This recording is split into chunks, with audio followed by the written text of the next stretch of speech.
Good morning. It is October 25th. We are in the chamber for the 2021-2022 primary budget for Franklin County. We have two commissioners, Commissioner Mullen and I, Keith Johnson, clerk of the board, and Commissioner Peck is on the phone. So at this point in time, I call the meeting to order, and we'll turn it over to please rise and join me in the Pledge of Allegiance. I pledge allegiance to the flag of the United States of America and to the republic for which it stands, one nation, under God, indivisible, with liberty and justice for all. And just one note, if you are talking to commissioners or getting to talk, would you mind dropping your mask so it doesn't sound muffled in the microphone? Okay, with that, we'll turn it over to. Okay, I can get it started here. Absolutely. Welcome to the 2022 budget workshops. The auditor's office is here to help the commissioners balance the budget again. To my left is Tim Anderson. He's our accounting supervisor. To my right is Maisie Steins. He's our financial specialist. And I'm Tom Westerman, the director of finance here in the auditor's office. Really, the reason we're having this meeting is because of RCW 364070 gives the citizens an opportunity for taxpayers to be heard for or against any part of the budget. But we also use this week to help balance the budget as we go to, as we learn information from the department heads. The preliminary budget was delivered to the board on October 5th and was also put on our website, so it was available to citizens so they could look into it if they have any questions. That's why we're having these meetings. You were all given these binders that Maisie prepared for us. Basically, tabs 1 through 7 kind of go through general information, like the workshop schedule. They also have summary sheets for departmental requests for capital and for personnel services, as well as other reconciliation sheets for like interdepartmental transfers and that sort of thing. And then the rest of the book is organized by department. So a department may have more than one budget, but they would all be found under that same tab. And regarding the tabs on the workshop schedule to the far right is a listing of the tab number as it corresponds to each department, so you can help find that as we go. And we'd also like to go over the budget highlights before we start. Basically, it's kind of a summary of where our starting point is. And I did put in front of you the letter that we sent with the transmittal of the preliminary budget. And behind that, some more detail we can get into too if we have time. So basically, we asked for revenue estimates from departments, and we also baseline their expenditures adjusted with things that were built into the budget, like salary steps, and that sort of inflationary items that we already know about. So we put that in our baseline budget. And then if we take the expenditures totals from our estimated revenues, we're starting with a budget surplus of $343,933. And this number is important because it does not include any road shift budgeted or any 1% tax that would be approved by the board, property tax increase. So that's net of those two figures. Overall revenues were $40,355,320, which is actually a drop of $474,680, or 1.2% under the 2021 budget. And the big reason for this is we took out the road shift from the budget, which was $940,000. So that's why our revenues are starting out actually below this year's 2021. Overall expenditures are $40,011,327, a decrease of $818,000, and a lot of that was due to our retirement rates went down, so that helped out our budget quite a bit. And you see the next bullet point, the salaries and benefits decreased by $347,000. So most of that was probably due to the, correct me if I'm wrong, Carly, but the lowering of our retirement rates, as well as we've had some retirements. So the new employees come in at generally a lower step. This year, I think practically every contract out there needs to be renegotiated, which means we'll need to look at a potential COLA or medical benefit changes to satisfy those contracts. Grand total expenditure request was nearly $4 million, and almost $500,000 of it was for 5 new positions requested and 8 changes to existing positions. Capital requests were just over $1 million, and non-baseline repairs maintenance request total about $1,700,000.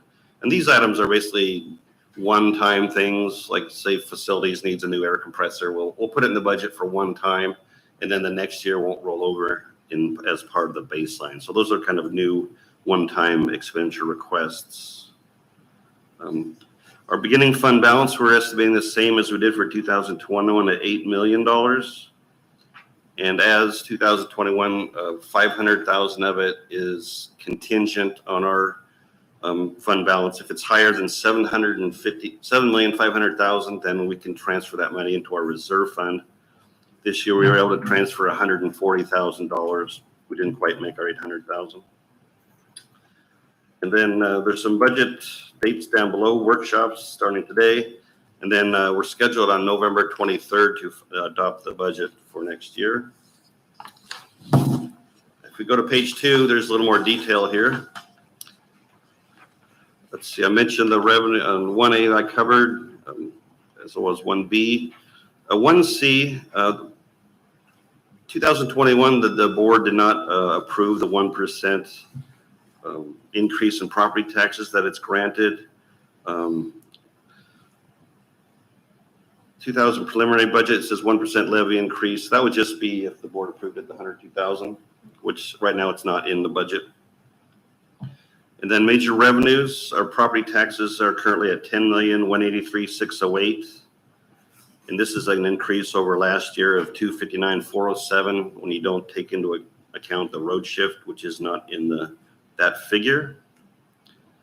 Sales taxes, the treasurer budgeted $5.3 million. The 2021 adopted budget was 5.1, and then this year we're actually scheduled to maybe go over $6 million. So that may be a figure we look into. When the department heads hand in their budgets, it's earlier in the year, so it's hard to get a good estimate on some of these figures. Likewise, the criminal justice sales tax is $2.7 million. Last year, 2.5. Last year, meaning 2021. That's another number we're going to have to look at because sales taxes have been strong this year. And that goes to the number below. The criminal justice funds transfer in $2.7 million. That's the money that comes in for the public approved bond that paid for our jail and justice center. I believe it expires in 2042, but currently it's helping pay for the operations of the jail as well as pay off the debt service for the construction. Room and board of prisoners, 739,000. That number just seems to be going down every year. I know with COVID, the census in the jail's lower, thus that number would tend to track that. On expenditure changes, we have an increase, actually a net decrease of 347,816. And as I mentioned, it's probably due a lot to the retirement rate and changes in positions due to retirement. That would help that. I don't think, did we eliminate any positions? So that, yeah, those would be the main contributing factors probably. Miscellaneous contingencies, we have 440,000 preliminary. Last year we had 250,000. So that gives the board a little bit of leeway during the year to approve requests that weren't foreseen during budget time. There's no COLA built into the budget. In one of our summary sheets, we do have a chart that shows what it would be depending on it.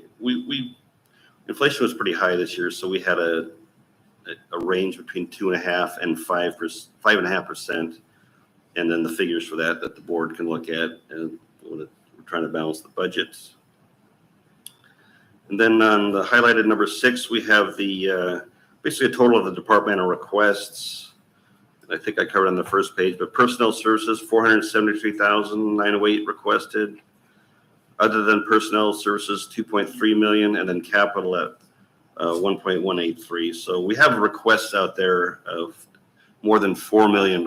So you can see, even though we started with the budget surplus, to actually balance the budget and satisfy all the departments would take another $4 million approximately. And then on the last one, this is just our miscellaneous funds, which include county road, motor vehicle, HAPO center, et cetera. Grand total revenue is about 70 million, and expenditures are the same, and that's about $4 million more than 2021. So that's all I have. Generally, for those who are newer or not familiar with the way we run things, typically when the department heads come in, we'll go over the revenue projections, see if there's anything that we need to adjust since they turned in the preliminary budget. And then they can go over any expenditure requests, whether they're personnel, capital, or other than personnel services. And then also the board often likes to discuss other parts of their budget or operation too. So I think with that, we're ready for the assessor's office to let us know how you're doing for 2022.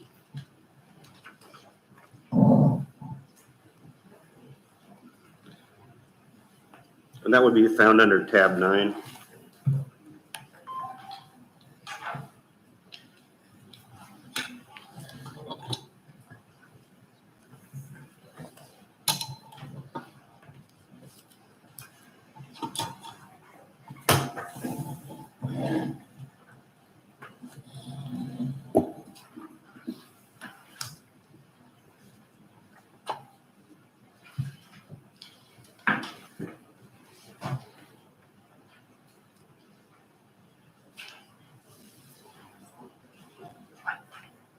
I've got these in a little different order, so bear with me just a moment.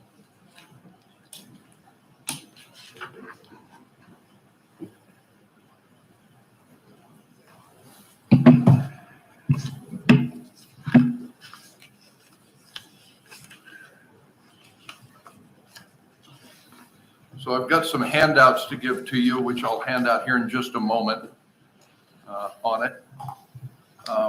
Revenues, the assessor's office, of course, reports very little as far as actual revenue coming in, even though we're the ones that assess all the properties that get you a bunch of that 10 or 12 million. But we do have an increase in the amount of money that we get for stuff that's coming out of open space applications. With the increase in the recording fees, we're having to, we'll show an increase in the actual income to that, but it's offset by turning around and putting the money right back into the auditor's hands for that, as far as that goes for income. So you can see 2020, 2021 so far under line 45 would be sales, publications, maps. We've increased that some. We've got some more coming in. We increased, of course, the open space processing fee for open space. We've had more coming in for that, but again, it goes right. Most of it goes back out for recording on that. So not a lot of change on income for that as far as those items go.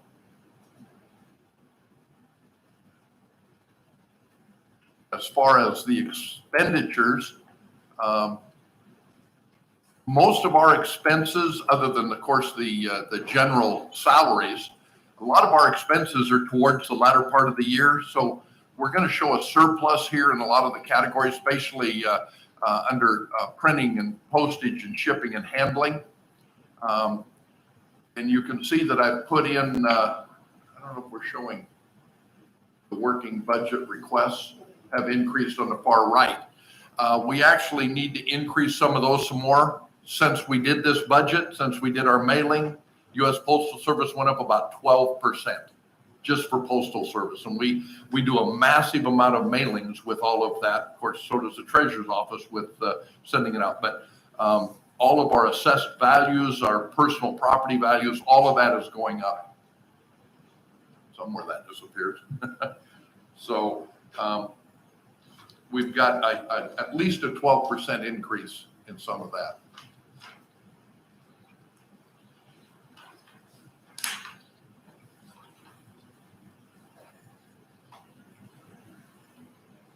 We're just pulling the report back up. Okay.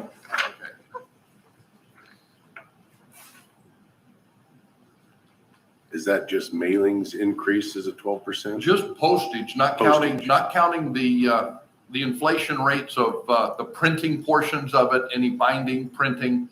All of our printing is done out of the Spokane area and mailed out of there, but those printing costs have now gone up considerably. So where we're showing, I believe it shows year-to-date 5,800 on, if you go up, Tim, over to the right under year-to-date actual, at about 7 down or so, 5,840. We have a $9,000 budget. It shows that we have year-to-date actual of 5,800, so we have a variance of 3,100. We actually spent over 5,000 for that printing stuff, so we're having to go up and pull it out of another line item, which we can do in there because of the cost and the increase in printing for this year for that.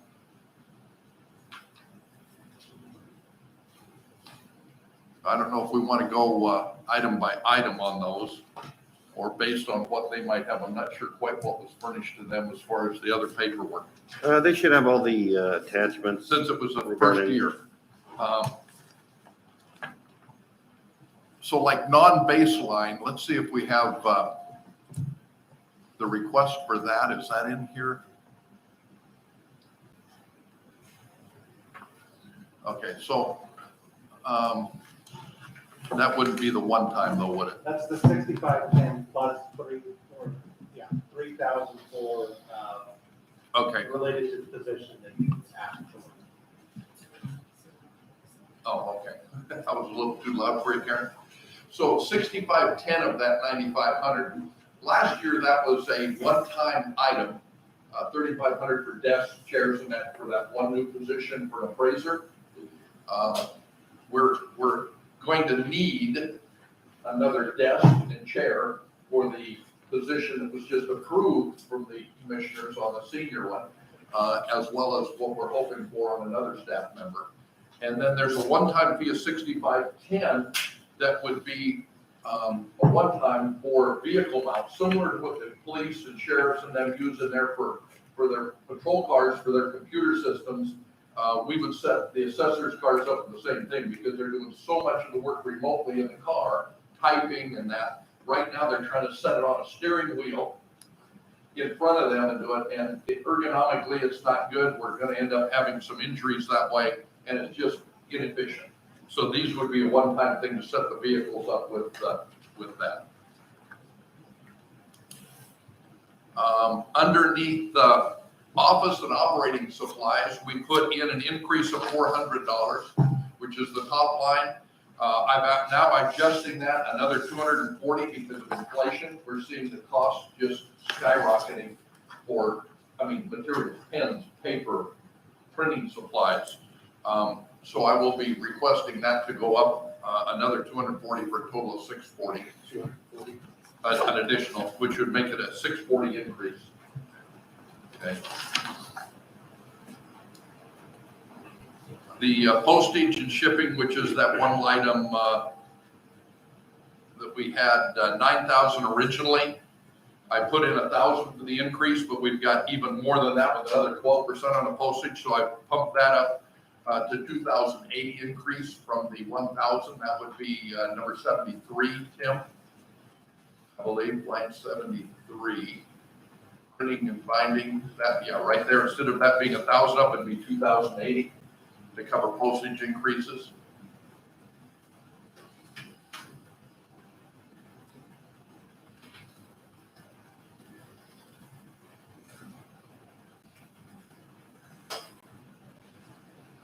I've built enough in, I believe, for the vehicles for repair and maintenance. That also includes fuel. I was already anticipating a pretty good increase But I think my number's a little different, Tim, than what you've got there.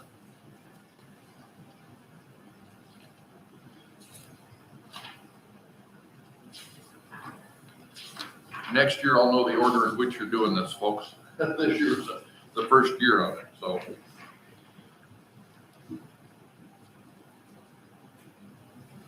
See, I'm showing an increase of 1,183. Yeah. So the right then would not be 59, it would actually be 7,150. It's not added into the, it has to be approved for it. So the Okay, okay. it indicates that. Versus what the request is. Okay. So I think I've got enough built in there on those expenses. Employee staffing would be the other area where we're wanting to make some improvements. And I do have some things to hand out for you here. And then under department goals and objectives, I've modified those because of the changes just in the real recent past here. So let me get you a copy of these. And Commissioner Beck will email these to you as soon as I get back down into the office. We didn't realize you wouldn't be in here. Thank you. Yeah.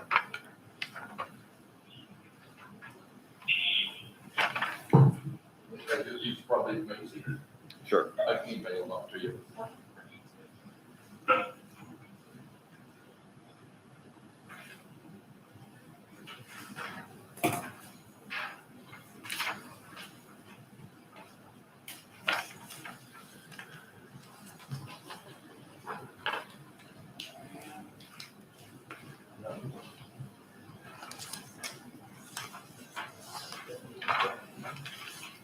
Pardon?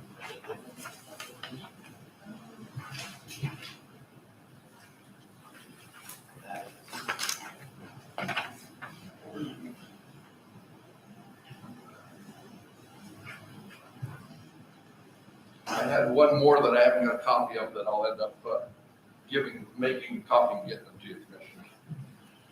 So on the request for staffing, we've got two requests. One is to change and move our trained level 14 appraiser residential to a 15. What we're hoping to do, and we'll be submitting to you once we work through it with HR, to have trainees at a level 14, residential at a 15, agriculture at a 16, and hopefully move into a 17 for all the commercial, industrial appraisers, breaking that down versus just a level 1, level 2, because there's just too big of a spread in the criteria and qualifications for the different appraiser levels. So this would be moving a current residential appraiser that is now trained pretty well through the process into the residential status of a 15. Then there's one for adding a deputy assessor, a request there, which would add one new position for, and we put that in at a step 5, level 14, which is just above the mid-range for what would be needed to fill that position. I will get copies to the commissioners for a request for another appraiser. And the reason being for that is twofold, or three. If you take a look at the sheet that I just handed you, commissioners, it's got the yellow lines on it. If you take a look at all of these average counties, and again, Commissioner Peck, I will get you a copy of this. We'll email it out to you. If you look at all Yeah, I the, prefer that you not be briefing material. So email those to me and pick this up after. I I didn't didn't catch it. hear what he was saying. I mean, these materials were supposed to have been in advance. If you're gonna bring them in now, then you need to email them to me now. Do you have it? I can go email it.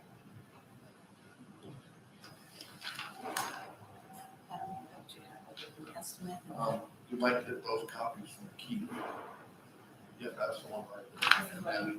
And then whatever I gave Keith, if you want to just email those to him.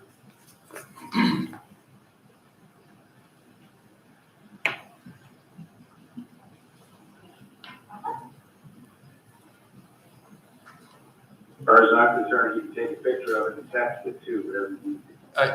Karen just headed down with them, Commissioner, to email them to you.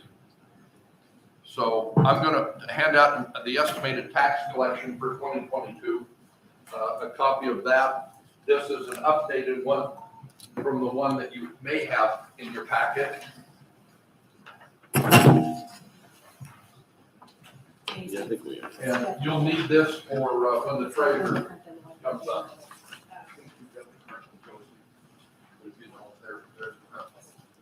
So that's for when the treasurer comes up, you'll need that information.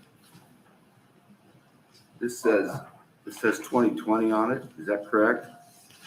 Should say 2022. Did I give you a 2020? Mine says 2022. Very, very top. Mine says 2019.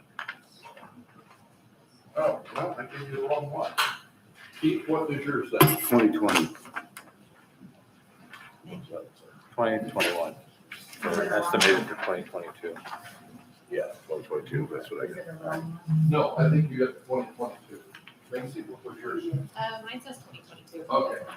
I had 2 other years just for my information that was stuck in there. They're all the same color. Like I said, you will need those for when the treasurer comes up. Okay, I have Karen. Okay. So with the growth in the county that has occurred, I submitted a thing to the county commissioners with like a goals and planning. We'll email you all out a new one because in the process of putting this together, there was a lot of the growth that was going to be occurring in the county that we were not aware of at that point in time. Or we could not publicize and say, on what was occurring. So on the very, very bottom, we definitely have increased that to where there will be huge demands on the assessor's office going forward with all the new construction and the rates increased in those dollar amounts and man hours that will be required with Derigold, Amazon, Research, all of the other retail plus residential, which is increasing dramatically. So I put together for your use the spreadsheet that shows with the yellow on it. And it's got counties with similar demographics that were used below here. And these were we received these directly from these counties. We broke the state into 3 basic sizes: larger counties, small counties, and medium-sized counties, which Franklin County falls into. And if you look at Franklin counties across there, it will show you staffing sizes, okay, across the county for Franklin County. And then it compares those staffing sizes to all of these other counties that are of similar size, similar dollar amounts, populations, similar to us. Some have less parcels, some have more, some are a little less complex, some are a little more, but they all vary in there. So then if you take a look at the assessor's office, the first, at the bottom, you've got kind of an average FTE across there for the entire medium-sized counties for the state. You can compare that to where Franklin County is to see how understaffed we are in comparison to any of those. You can come down and take a look at where it says percentage of FTE versus the other offices. We've got that broke down for you as far as what the FTE is. And then right below that shows you state average for medium size. And I'll give you an example. The first one, for instance, under auditor, it would show that the average assessor's office is 112% more staffing than the auditor's office by state average on medium-sized counties. We're at 94, and if you look at the very, very bottom percentage, we're at 67.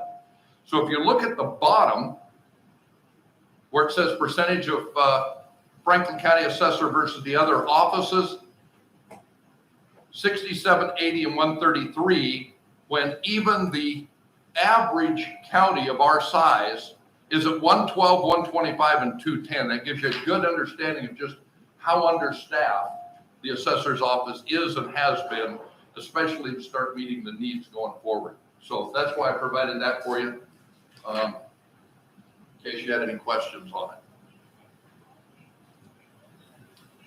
So I think that's Good pretty much, observation, Commissioner Peck. I understand the case that you're trying to make. I'll just politely say that typically, you simply can't take raw data like that, put it into a table, and use it as a basis to argue that it justifies changes. You're essentially speaking for the auditor, and the clerk, and the treasurer in terms of their staffing and whether it's appropriate or short. So without getting into a lot of statistical talk, I'll just say that at best it's anecdotal. And I'm really curious, this growth that we're seeing now, we've had it for going on a decade now, I think. I'm just curious how it is the previous two assessors were able to function as well as they did. And I know there's been some minor changes in the law, but for a county that prides itself on small government keeping expenses down, I've seen nothing but increasing costs out of this office. So it is a concern. And let's be clear, it doesn't matter whether it's the assessor's office or the treasurer or the public works or anybody else. I would have the same observation. So that's my 2 cents. I'm not even looking for a response. Thanks.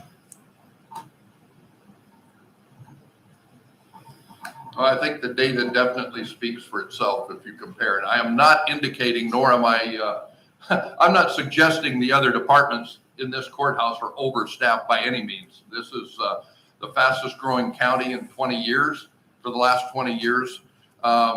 With the complexities of the increase that's going to be happening, it's even going to be more so. And so I just provided this so you could absolutely see true real data that will show you in comparisons to numerous counties as well as this county. So I'm not indicating that any other department is overstaffed at all. I'm indicating how understaffed the assessors is. And I've had that statement and brought that before the commissioners within a month of taking position in this office. And even at that time, I was telling you how understaffed it was in comparison. As far as the previous assessors, I can't speak for them. I do know that a lot of the work was not getting done the way it needed to get done. We are fixing that. We're going to be meeting state deadlines next year that have not been met, if ever, in this county. So we're doing what we can to run the office the way it should be ran. Okay, well, I appreciate you providing some written evidence of where the county has failed to meet state requirements in the auditor's office, or excuse me, in your office, the assessor's office, over the last several years. That would be most interesting. Thank you for bringing that up. The only deadline we haven't met in the last 20 years is the change of reval notices. They're supposed to be out the 1st of June, and they have not gone out the 1st of June for the 35 years I've been in the office.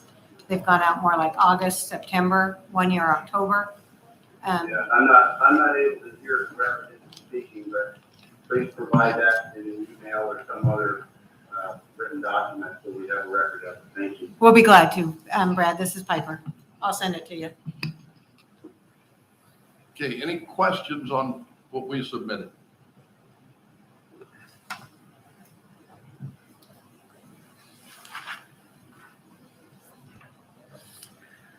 Just a question on the postage. Is there any incentive for people to go with electronic mail? Or are you using that at this time? Or can you legally do that? Yeah, not on the actual notifications for the assessed values. We were looking at, or they have looked at the last 2, 3, 4 years on the personal property portion of it to be able to electronically send it out. That system has failed last year. It is not something that is supported correctly yet at this time. All right. So the e-notices. Yeah, they can do the e-notices. Oh, change of value. Yeah, they could do that on the change of value. Taxpayers can voluntarily sign up for what's called an e-notice, and then they get their notifications by email. We haven't had a huge sign up in that, but a flyer goes out in every piece of mail so that we do ask that if they'd like to. It just hasn't had a great response in percentage. Sure. So we have an increase every year of parcels, increase of things that have to go out, not to mention the cost going up. Right. To do it. Okay, And we were not anticipating that 12% increase for the postage. We didn't know that was coming. sure. Thank you. So what kind of revenue has came in on the open space, removing themselves from open space? Yeah, so far this year on open space removals is just over 400,000 to all the taxing districts. Of that to the county itself would be about 60,000. And we have another, what, 2 of them that are 30,000 each coming, which would be another 6,000 to 8,000 to the county. Oh, and a couple more, about 100,000 that have just notified that will probably be coming out. So as of October, 403,000 in fee income and interest income and back tax income in open space to all the taxing districts comes in those amounts. Okay. So, and then new construction, of course, 292 million is what we're estimating at for the amount of total new construction. That'll be about $333,000 to the county, in new construction this year. And that's just increasing. I mentioned that in the goals and that if 1/3 of these new projects are going next year up and really not completed, but rolling as far as the percentage of completion, just 1/3 will more than double our construction, more than double any other percentage of county in the state.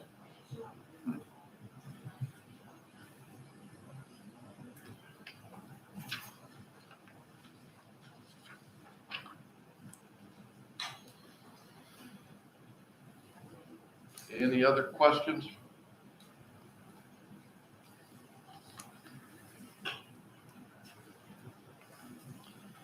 With the new construction that's going on, can you explain the process in which, like, the Port of Pasco puts a, I guess, a retainer on the first 200, was it 200 million?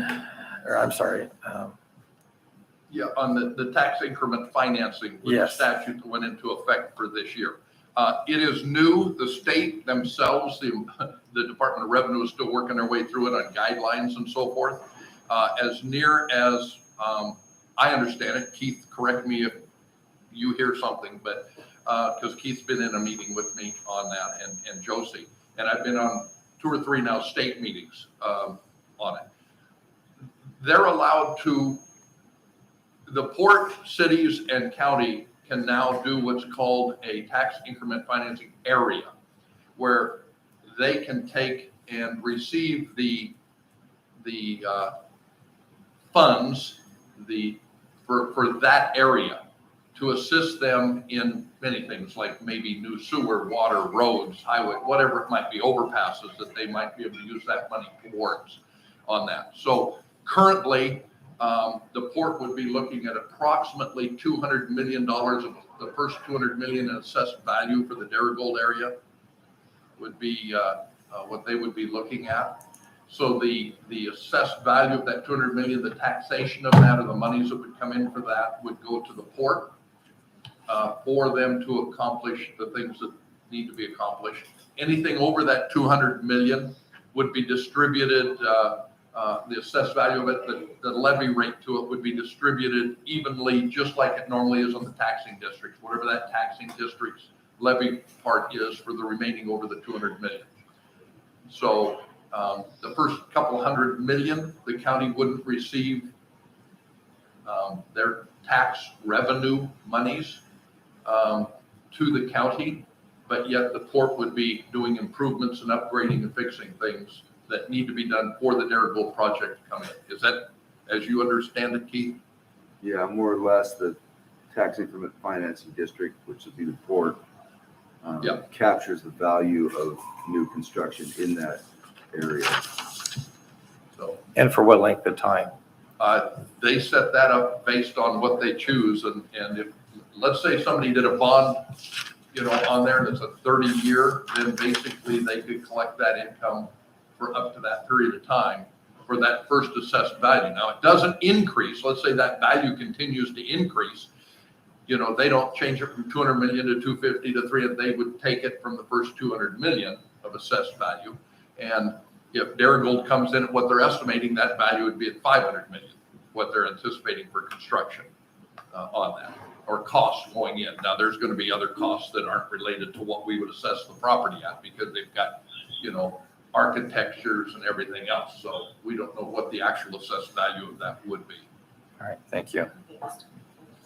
This is Commissioner Peck. I got a question. If under tax increment financing, and I have followed this as well, if you don't dedicate those tax revenues off of that 200 million in value, because that's what tax increment financing is, you're blocking up or dedicating those future tax revenues to pay for the bonds used by the port to build whatever infrastructure.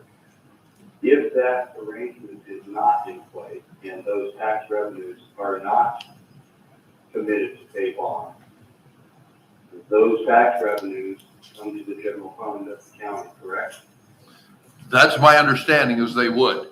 And there is a caveat in there that the port can, if they do one, or whoever does the TIF, can reimburse the assessor's office and treasurer for the costs of them overdoing their portion of that tax increment financing area. But it is a may, it's not a shall. So it depends on if they choose to do that and reimburse the county for assessor and treasurer fees or costs.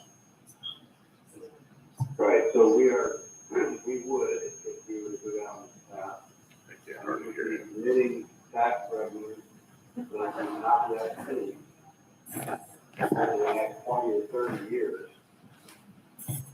You pay for infrastructure, some of which may well be necessary to bring these projects in. One of the key questions from the experience of other counties is that you need to be careful that the expenditures, the money from the bonds that are put out or sold and that will be paid for with these tax revenues, that those infrastructure improvements are necessary to bring this project in, and that you're not simply funding capital improvements throughout the port or some other part of the county. So we are very much pre-spending money we haven't seen yet. And to the extent that it is necessary to bring these projects in, it can be a useful tool. To the extent that you commit more future tax revenue for bonds larger than necessary to bring these projects in, you're now simply pre-spending money we don't have for the next 30 years. Thanks. Yeah, that's my understanding, but it's not just for that construction project. It could also be used for the impact it has in that area. I mean, it could be used for, you know, there may be additional housing needs and so on and so forth. That project itself, of course, would require probably, like you're saying, road updates, water, sewer, all of those things. And yes, it can be used for all of those upgrades in order to bring that type of business in. And the only ones that can do that is a city, county, and the port. Those are the only three taxing entities that have the power to do this type of TIF. Well, understand we work hard to bring economic improvement to the county because it brings tax base. That's one of our driving motivations, is that it brings commercial industrial tax base. And when you do that, you reduce the tax burden on the residential sector. But you have to be awfully careful, because if you pre-spend all that tax revenue that you're seeking to reduce the taxes on residential, you end up bringing in a lot more tax, but you're spending it all in advance to pay these bonds, and you're not benefiting the residential side in tax reduction necessarily. Every case is different, and you have to run through the numbers, but we should not forget that we are essentially pre-spending 30 years worth of tax revenue that ideally we would use to reduce taxes on citizens. Complex, no simple answer, thanks. Correct. And I want to make sure we clarify that that is only for that area that the TIF would be implemented in. It doesn't affect the rest of the county, the rest of the city, or other taxing districts. It is specific to the Well- area. And I would argue that it absolutely does, because that's revenue that could be used to offset other costs. But if you commit it to pay bonds for tax instrument financing, whether that's a good investment or not is a whole separate discussion. I'm not saying that tax increment financing is not a useful tool. It can be. I'm just saying you have to be very careful, in my opinion, that you don't treat it like an open checkbook and commit 30 years of tax revenue off of industrial development just to get that development. We want to grow our industrial tax base so that we can reduce the tax burden on the residential side. Those tend to balance one another. We need to, the industrial and commercial side, as it increases and generates more tax revenue, we can reduce the burden on residential. But not if you pre-spend all that 30 years worth of industrial tax revenue. Yeah, I would agree with that. And that is totally dependent upon the port or the city. We have no control over that, correct? No direct control, correct. That if the port chooses to do a TIF, the port can do that, or the city, correct. Thank you. Yeah, I would suggest that last question and answer bears a little bit more research. I don't think it's quite that simple. So I would ask you to maybe revisit that, or maybe we can have a separate offline discussion. I don't know that the port can execute that without the county's support and authority, but there's a little bit more research. Thanks. All right, Yeah. thank you. Yeah, correct. That's what we're being advised by the Department of Revenue. The port can do that. They can implement it. Now, again, the DOR, Department of Revenue, and everybody, this is all new. It was just passed by the legislature this year. So there's a lot of newness to it. And I'm sure that they've got some information that will still be coming out. But at this point in time, they're advising that any one of the three can do it without the support of the other two. Wow. Okay. Any other questions? Any other questions? I have no more questions. Okay. Well, thank you, John. And at this point in time, AV capture is not working, so we're going to take a brief recess to get it up and running. So would you bear with us? Say 10 minutes. We're going to take a 10-minute recess. Thank you.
They were fair, somewhat legible.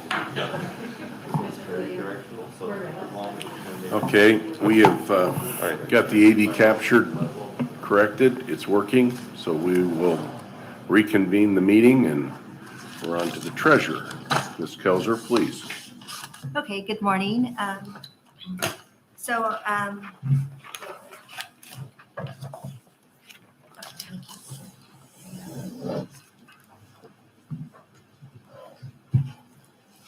I'm just going to go over a little bit what Mr. Westerman talked about this morning and go over property taxes. We've, as we're on, and has the assessor said that we are at 10.1 million for collection next year. Property taxes are so far we're 84%. Josie, if you wouldn't mind, we're on tab 23, correct? Yes. Just so everybody knows what tab we're on here. Okay, continue. Sorry about that. Rocky was looking. Yeah, thank you. So right now we're on collection to 84% of our property tax with the 9.5 million collected. If you look down at the sales tax use, as we budgeted 5.1 million for 2021. We are at 67%, but we still have 5 months left to go. We have budgeted 5.3. I like to be conservative with the growth.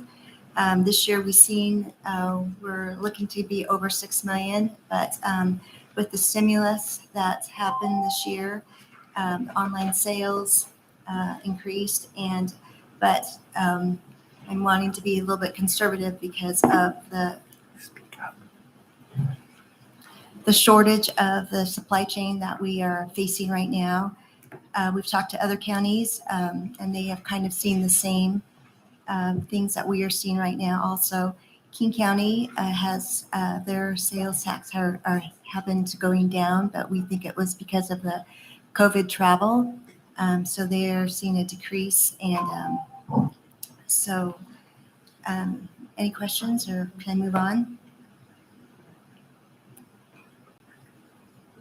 So when you get down to 359.0001 on your penalties and interest, the legislative removed the penalties for tax collection. So total now it's going to start in 2022, and so we'll see an 8% decrease in any late penalties for current taxes.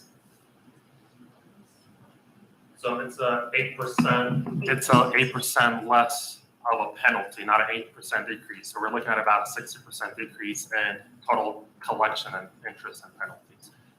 Currently, it's a 1% per month increase plus a 3% in June and a 5% in December. That 8% is going away. So now it's just going to be a 1% per month increase. So if somebody used to be delinquent in June, for example, they would pay 5% total penalties on that. As of 2022, they're only going to pay 2% penalties in June. And same thing in November and December. Once they hit that part, that additional 5% that used to be put on is going to be removed. Therefore, we're anticipating about a 60% reduction in penalties and interest collected for property tax.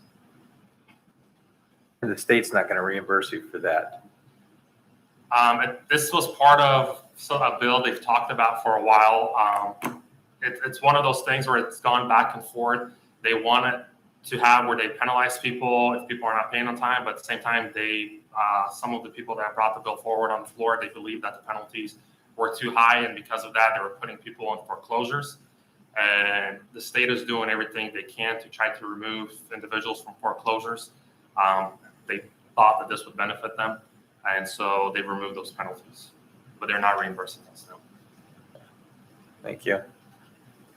Have they addressed the length of leniency? Is it forever at one? No, as of right now, it's not forever. I don't want to say the exact years they're looking at. It's for 2022 for sure, and then they were supposed to revisit it. But it's not something that's there forever as of right now. So yeah, I won't speak more on it.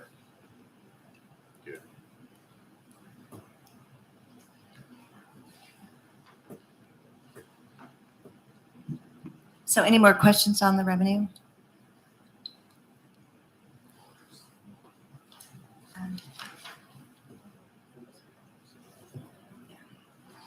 So I do have one more, and it's the investments interest. So it's out at an all-time low, and we're hoping that's going to go up. But we have, there is news out there that the interest will be going up, but we do not know that as of right now.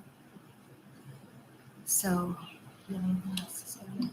Well, I guess I'll add that usually that investment interest is a good revenue generator for us. If you look at the past couple of years, I think we've hit $300,000-$400,000 at times, and right now we're just projecting $40,000 for next year because most treasury yield curves out there are around 5 basis points. It's as low as it could possibly go. I mean, we're pretty much bottomed out, so anything from here would probably be upwards, and we're being really conservative with that line too. We're kind of just anticipating that 15 basis points is what we're looking at for next year. Anything around 50, 60 basis points, we would definitely have a surplus in that line. But again, we can't tell for certain. That's why we're forecasting based on current rates kind of, but we're kind of hoping those go up, but we're at an all-time low. So.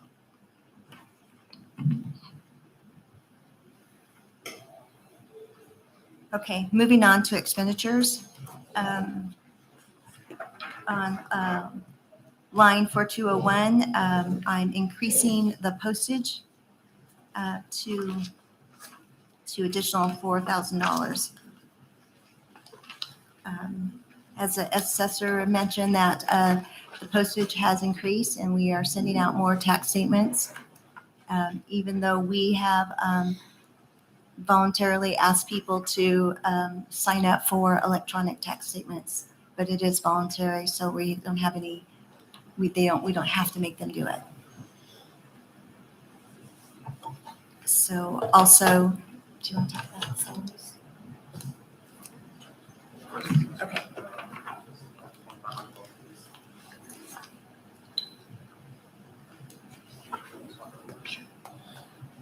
So the $2,500 on the office and operation supplies, that's a baseline expenditure. It's a one-time expenditure.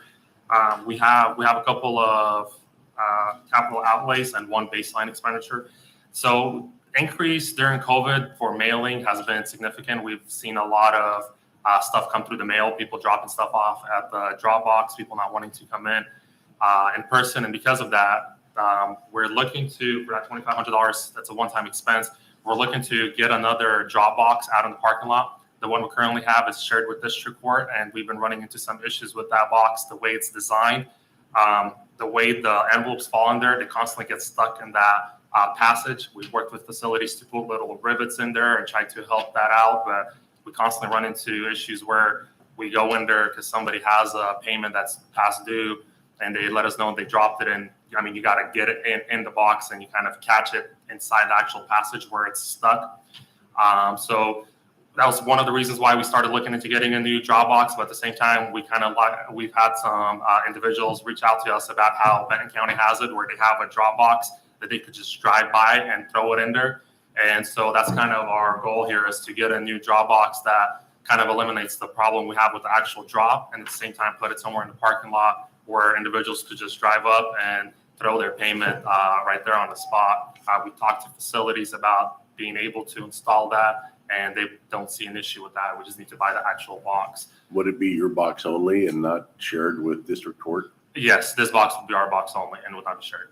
So people would have to know that drop box for. We let people know right now it's a District Court and Treasurer box, but we still get everything in there, from ballots to City of Pasco payments to Benton County payments. I mean, you name it, it goes in there. People don't read what's on the box half the time for whatever reason. But everything we can do to kind of separate it and just kind of have our payment separate from somebody else's payment. And just to kind of point out on that expense, we believe this expense, and then there's a capital outlay one that we have for a letter opener that kind of goes hand in hand one with the other, because anybody's welcome to come into our office during tax season. I mean, we have buckets of envelopes that come through, And so we believe currently we're putting that on the budget, but we believe with COVID money that we're receiving from American Rescue Plan, these two expenses would actually qualify as reimbursements for that. We'd have to look more into it. I think Josie's briefly talked to Keith about it, but that's not for certain. But we believe that is the direct impact of COVID, that we're getting a lot more people coming into the parking lot, just dropping a payment there instead of coming in person. That would be something that we would definitely look into and try to get done, yes. I'm not sure the current one out there. Yeah, I'm not sure about the current one. I'm just curious, I mean, if departments mail, if there's any confusion on the drop box itself or. Yeah, I'm not sure on that. Okay, thank you.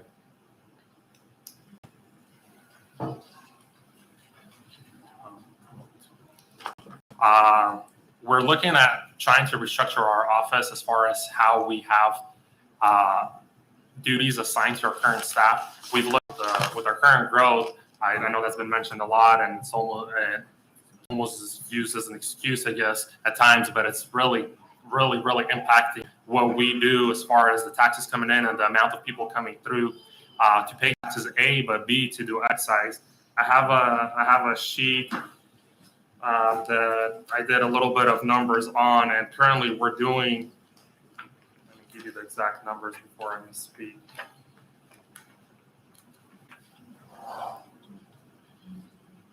So currently for excise alone, for those that don't know what an excise is, it's when somebody sells a property, they have to come through they have to bring all their documents to the treasurer's office. They bring their RETA form, which is the Department of Revenue form. We've had an increase from an average 2,500 excise a year to 3,500 excise a year.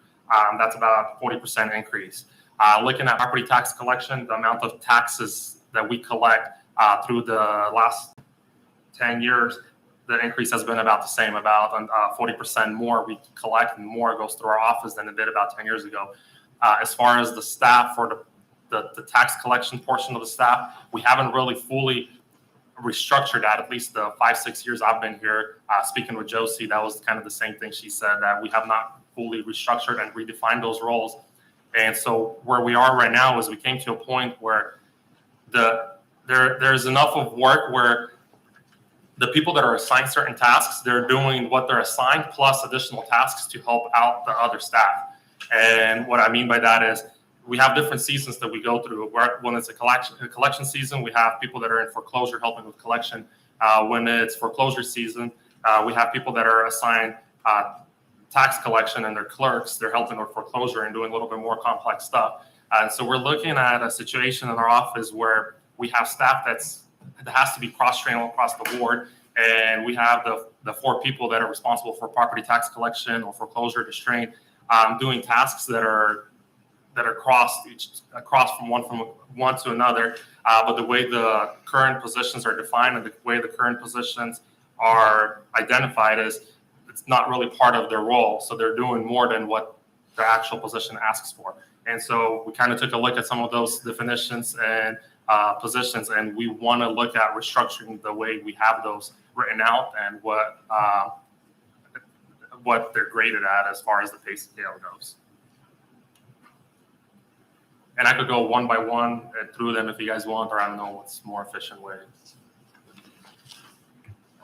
You guys should have the actual submission forms for each one. Okay.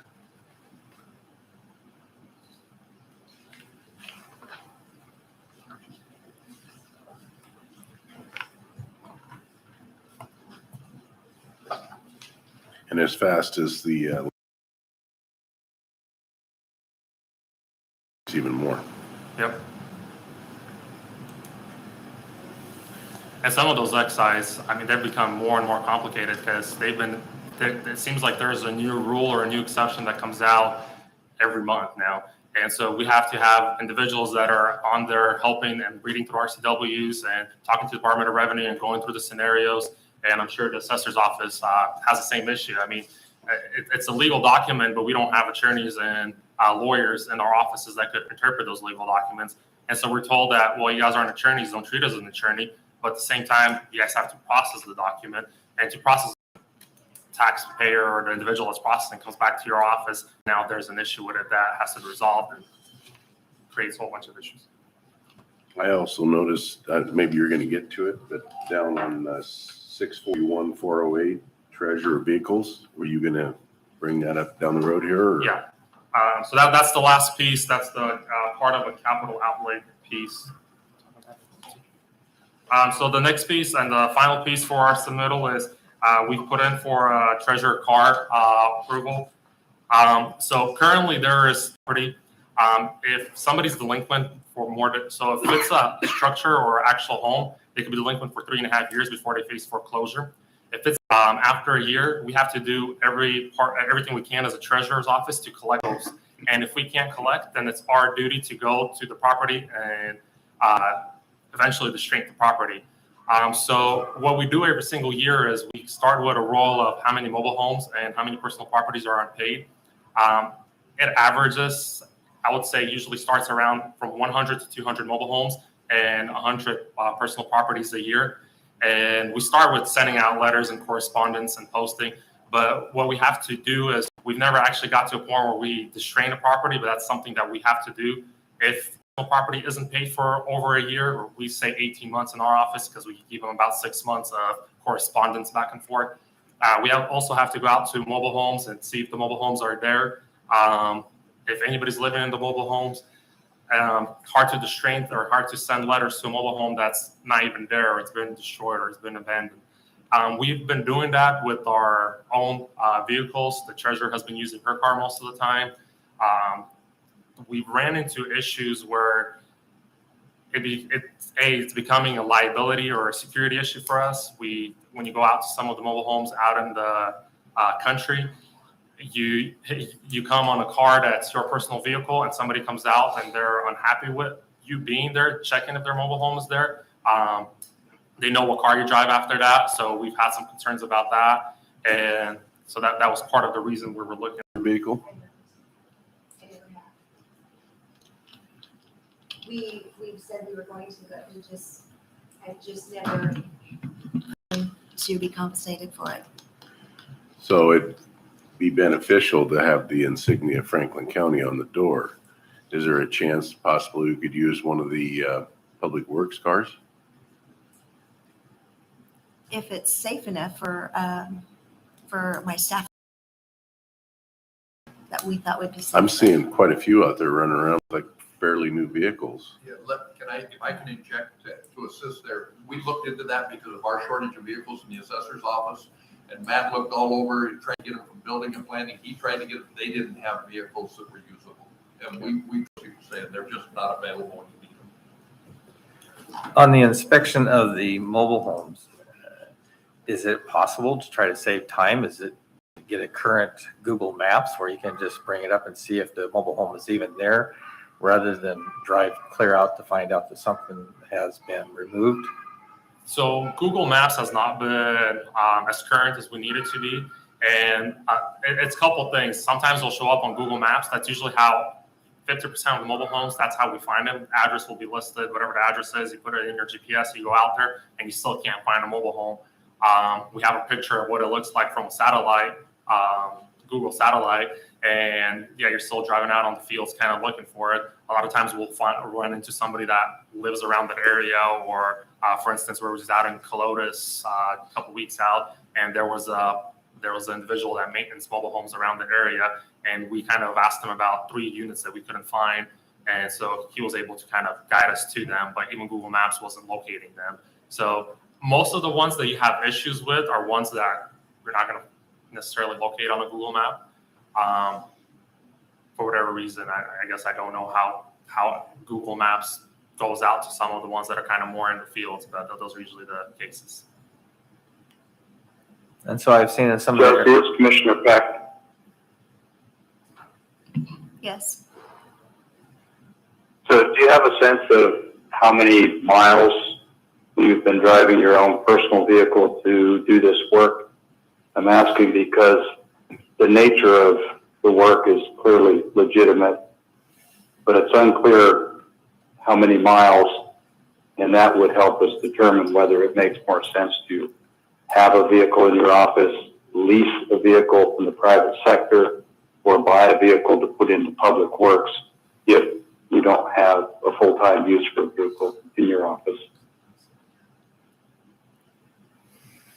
I'm thinking that it could be like about a couple thousand a year. Yeah, so that probably isn't enough mileage to justify purchasing a vehicle, but perhaps getting an additional vehicle for public works or looking at a lease or something. But thanks for that.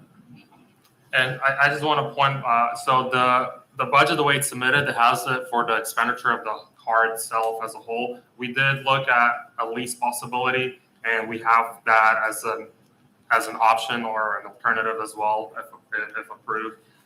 We just got one quote on the lease, and that was from Kia. Their cheapest all-wheel drive they had was $0 down was at $375 a month. We've looked at that as a possibility. It really wouldn't necessarily matter to our office. Whatever way would be easier. That would be a $4,500 expense a year on the budget, and then that would be for the lease, and that would just be for the car. That's not accounting for fuel, and whatever maintenance would need to go. And if it's a lease, that part would obviously the maintenance would be less. Is the use, is it over the entire year, or are there certain times of the year where these inspections would take place? So it depends. It's the way we currently do it right now. It's more towards the summer and fall time, but it just depends. I mean, as far as the actual personal property and the straining of personal property goes, again, we haven't really been doing much of that. We send the letters, we bill them. We've been using a third party to go and post, but because of not really having the ability to go out and just really not straining properties, we haven't. I guess I can't really give an accurate timeline when we would go. The way we've been going has been more around the summer and fall. All right, thank you.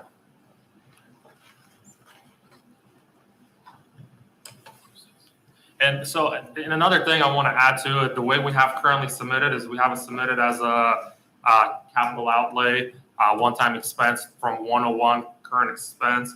And that's another thing that could be discussed because we have a treasurer's O&M budget that is used directly for the straining and foreclosure. And it's a self-funded budget. Pretty much anytime we go out and post on mobile homes, anytime we go out and foreclose on somebody, anytime we have personal property that we have to strain, anything like in that category, we have fees that we're legally able to put on, and we do put on those fees. And so that's actually a budget that we're going to get to here in a minute because we haven't looked at 106. That's treasurer's O&M. The car expense would technically be directly tied to foreclosure, restraint, and mobile homes. So it doesn't necessarily have to come out of 101. It could be a 106 approval as well, and that's something that could be discussed.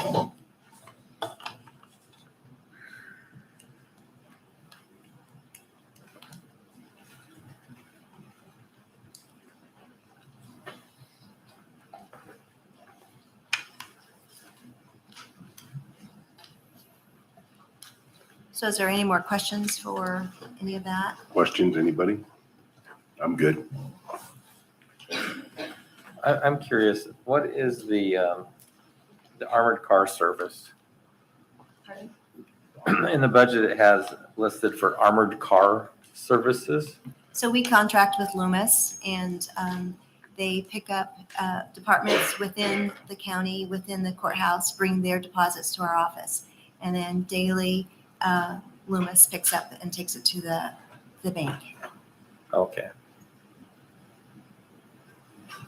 And that used to be with Garda, but about 2 years back now, I think, we went and looked at the state contract and we were getting a better rate to go with Loomis. It's $462 a month, I believe.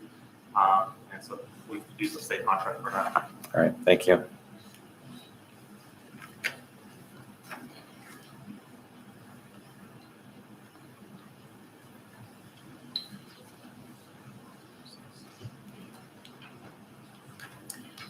Okay, so the treasurer's O&M, is there any questions on that?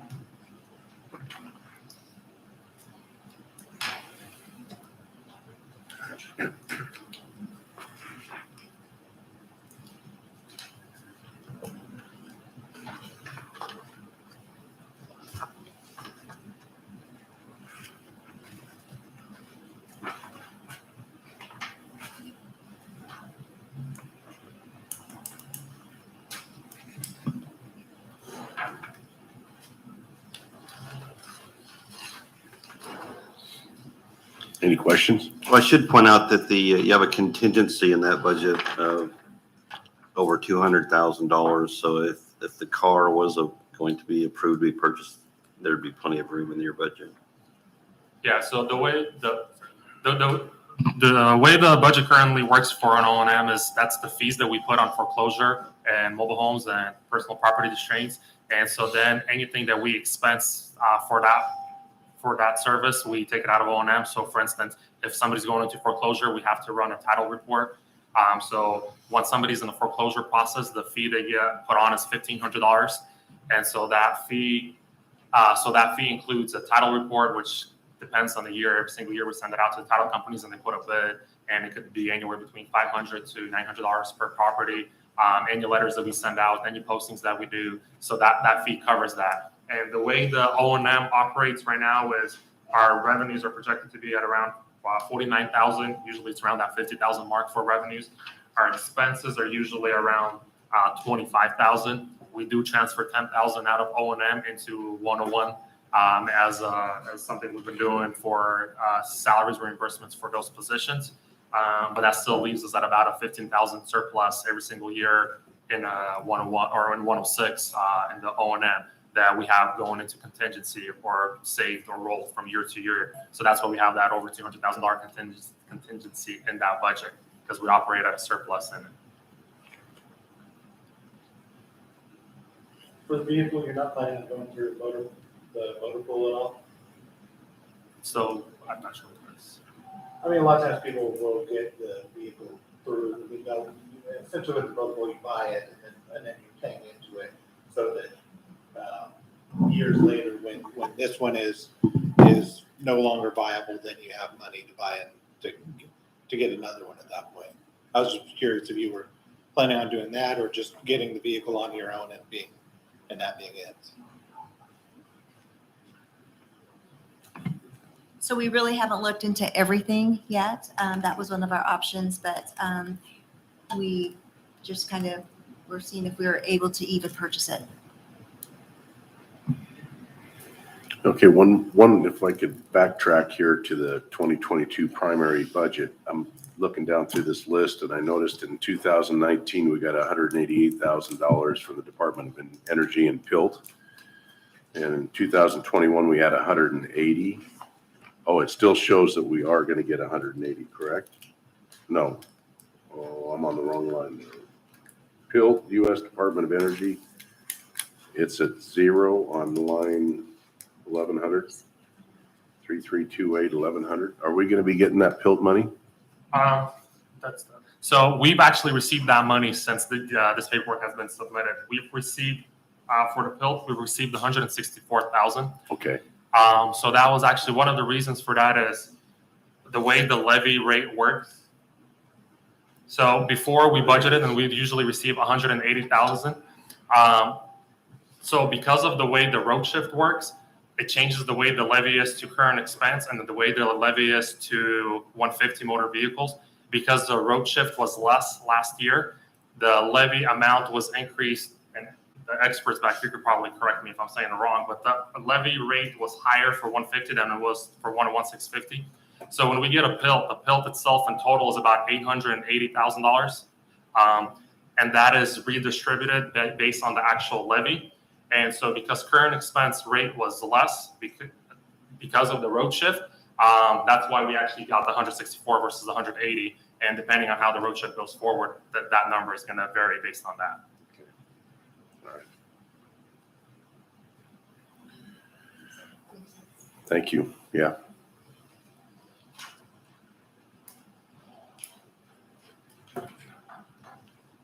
And that money I'll just add was received. It's just 150 got more, a little bit more. That 15,000 extra went to 150. So we did get the money. We didn't lose on the money.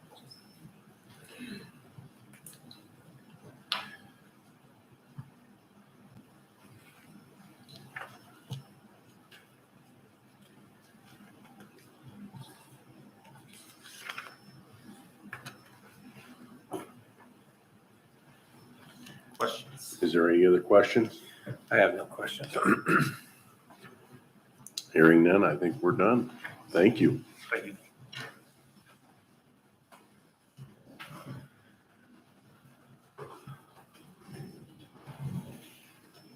All right, I believe next on the schedule is Carly. And that'll be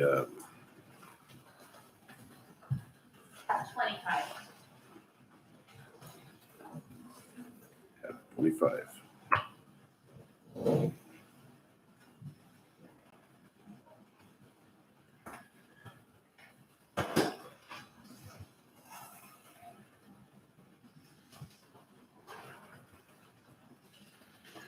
All righty, Carly. Not a lot of changes requested on the budget this year for HR. I had a decrease in the cell phone reimbursement because with the new stipend policy, that reimbursement amount went down $10 a month. So decreasing that out of the budget, and then an increase in contracted services. That is for our labor consulting services.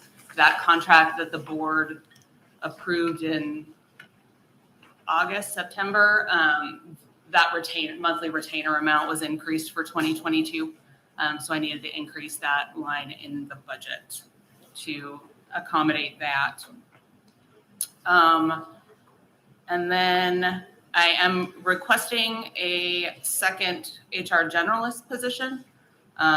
Reason for that, as the board may recall from my presentation in April, we had decreased one FTE for 2020, which in hindsight was absolutely the right choice given what happened with the pandemic. And we were able to continue to run efficiently during that time. However, the increased complexity, particularly with the administration of various leave programs, both with state mandated leave, federal mandated leave, and how those things interplay, how they affect the payroll process.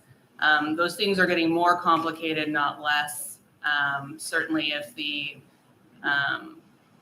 federal government ends up doing something with any kind of paid leave at the federal level, that I'm sure will add additional complexity to that. And it's taking a lot of resources.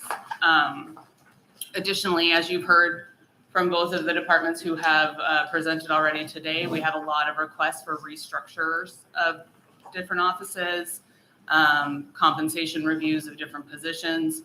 Those are very time-intensive prospects to make sure that we have a fair and equitable compensation system across the county. And so with those increased requests, that again increases that workload. And at this point, our completion time for those requests is, not where I think anybody would like them to be. It takes a lot longer than we would like. And that's partially due to other, sometimes statutorily time-bound priorities that just have to take precedent. Additionally, we've got a lot of increased labor activity, which takes more resources. We have more grievances and unfair labor practices filed right now than we've had total in my time at the county prior to last year. So those are all things that are just taking resources, and it's become quite the stretch for 3 FTE.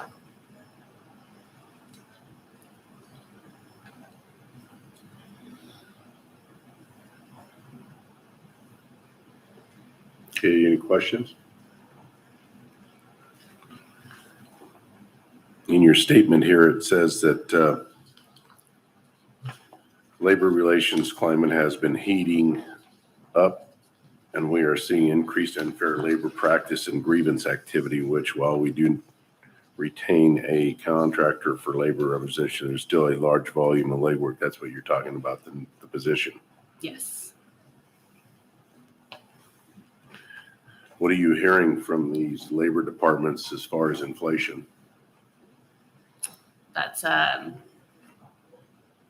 it's an issue. So minimum wage is going up about 5.8% for 2022. So that is certainly an issue. I do have an executive session scheduled on the 2nd with the board to discuss labor negotiations. But certainly wages, benefits, are a concern. Yep. Okay. Particularly with the number of large employers moving into the market coming up.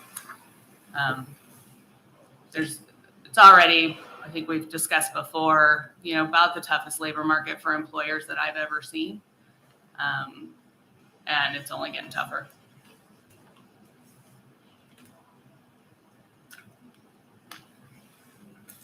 Any questions? I have no questions. I also have the 540 civil service budget. I'm not requesting any changes with that budget. Our contracted services for our public safety testing did go up a little bit for 2022, about 3%. But we had some funds already built into that budget that can absorb those costs. So I know it's a small budget, but it's working well for us and for the commission. Okay. All righty. Okay, Thank you. thank you. Already taken it. No? Well, we are going behind time. And we Right. have Derek here. Derek is here and we've already taken a break, so I was saying we should just continue on here. Planning and building. And that's tab number 11.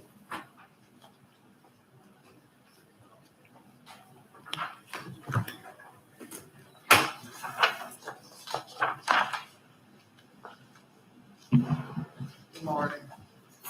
Morning, Derek. Get right to it. I'm still getting used to doing these, so I apologize. Am I not there? Okay. So 2021 was a bit of an odd year for building, and we're not really proposing much change between the 2021 to 2022 budget. There's some modified, or there's some things that we've been listing under office supplies and office and operating supplies, such as the addressing labels and fuel consumption for the planning rig. Just put those in their own line items based on what we've been seeing through the budget. It comes out to an adjustment of about 28. It's 2350 if I recall correctly. On that fuel consumed. Yeah. Are you accounting for the increase that we're expecting? Yeah, it's we don't drive our planning rig that often. It's just more, and that's why it was primarily just listed before under office and operating supplies. Is where we would pull it. There's two things. You got building rigs. That's a different fuel line. This refers to the planning rig, the planning vehicle that's for the planning department. I don't necessarily expect us to hit that number, but we did finally get a second planner, or a third, depending on how you want to look at that. So there may be more driving, more field work as we start trying to get some other better grip for direction and ideas for planning. We may be doing more, going out into the field more.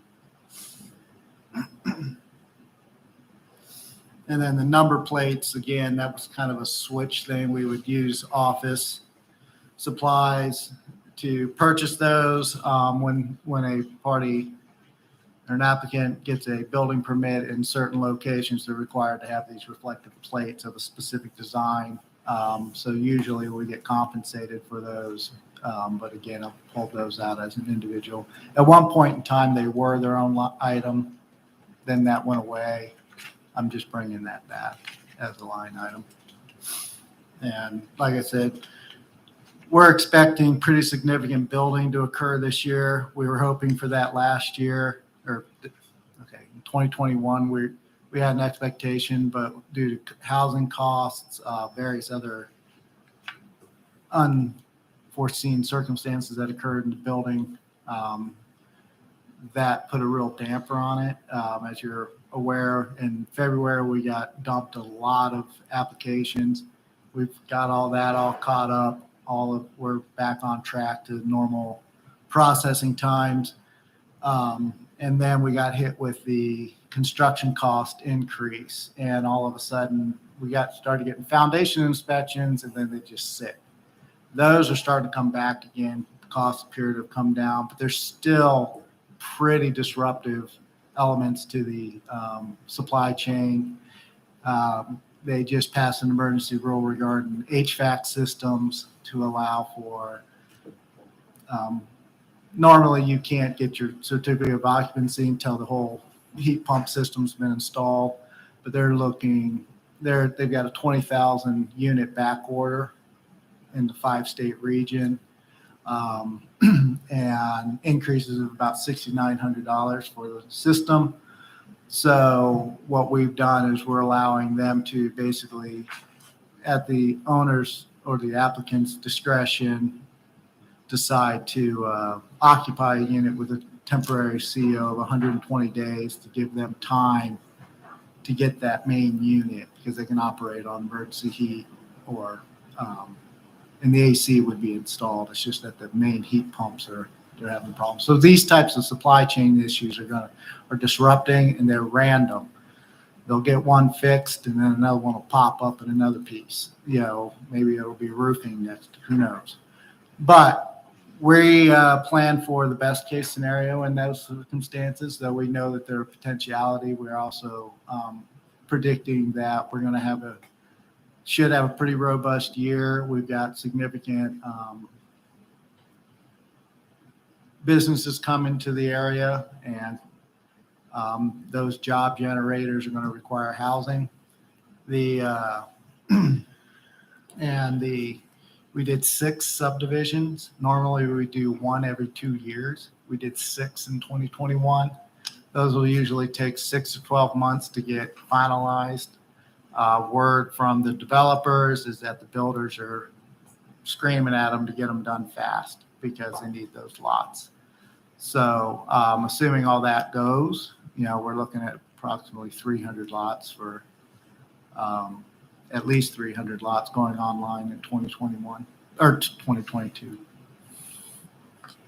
So that said, don't really see a change in the amounts. As we have, of course, our annual salary increases and stuff like that. But other than that, we're not really proposing to modify the budget from last year. We expect the revenues to come in close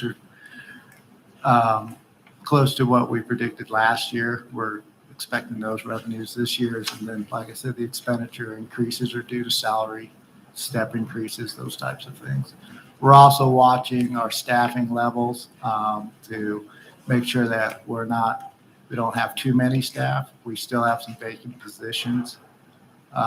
We've got a building inspector position, but we're looking at some options for, depending on the applicant, if we get the permit tech, that might become a hybrid position. And if that's the case, we'll bring that forward as a little bit more than a permit tech, but less than a building inspector, because they won't be doing that work all the time. So right now, we are still trying to fill the building permit technician position. That's been extremely hard to find a viable candidate. We also had somebody resign in December, went to a different jurisdiction. Then I had two retirees in 2021, January and July. And then third, our offices, our permit specialist two, no, what is that position? Admin position. That person moved to Florida. So we're in the process of hiring new office staff. But again, none of those numbers should carry forward. And in fact, some may actually come down because we lost a step 7. We'll be looking at a step 1. Those types of situations when they come in. So, Okay. More than happy to answer any questions. Any questions? So you are caught up on all the permits? We're back at our regular review pace. There's always some that are a little different and may take different amounts of time, but our average is back to about 2 to 3 weeks. And we're very responsive now as the application. We learned a lot. It's the one takeaway, don't waste a catastrophe. We learned a lot, and we've streamlined a lot of our systems, and we're still going to be continuing to do that probably over the next year or two, working and tweaking things as they come up. So.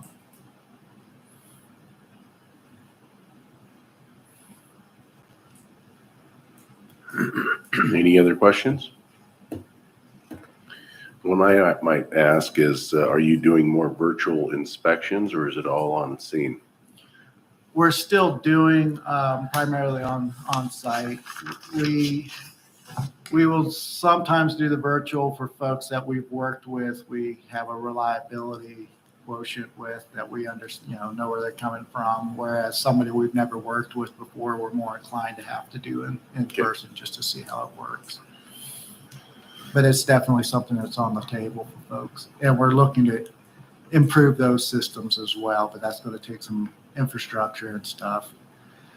2022, we're just we'll get those things, I think, laid out to plan and hopefully be looking at, virtual in the field with the cards and tablets and stuff maybe for 2023.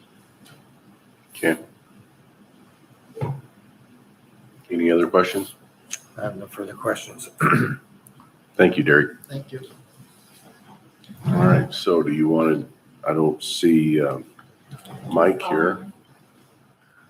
You want to just, is he coming? Mike, Mike, are you on the phone? Mike Killian? He's calling you.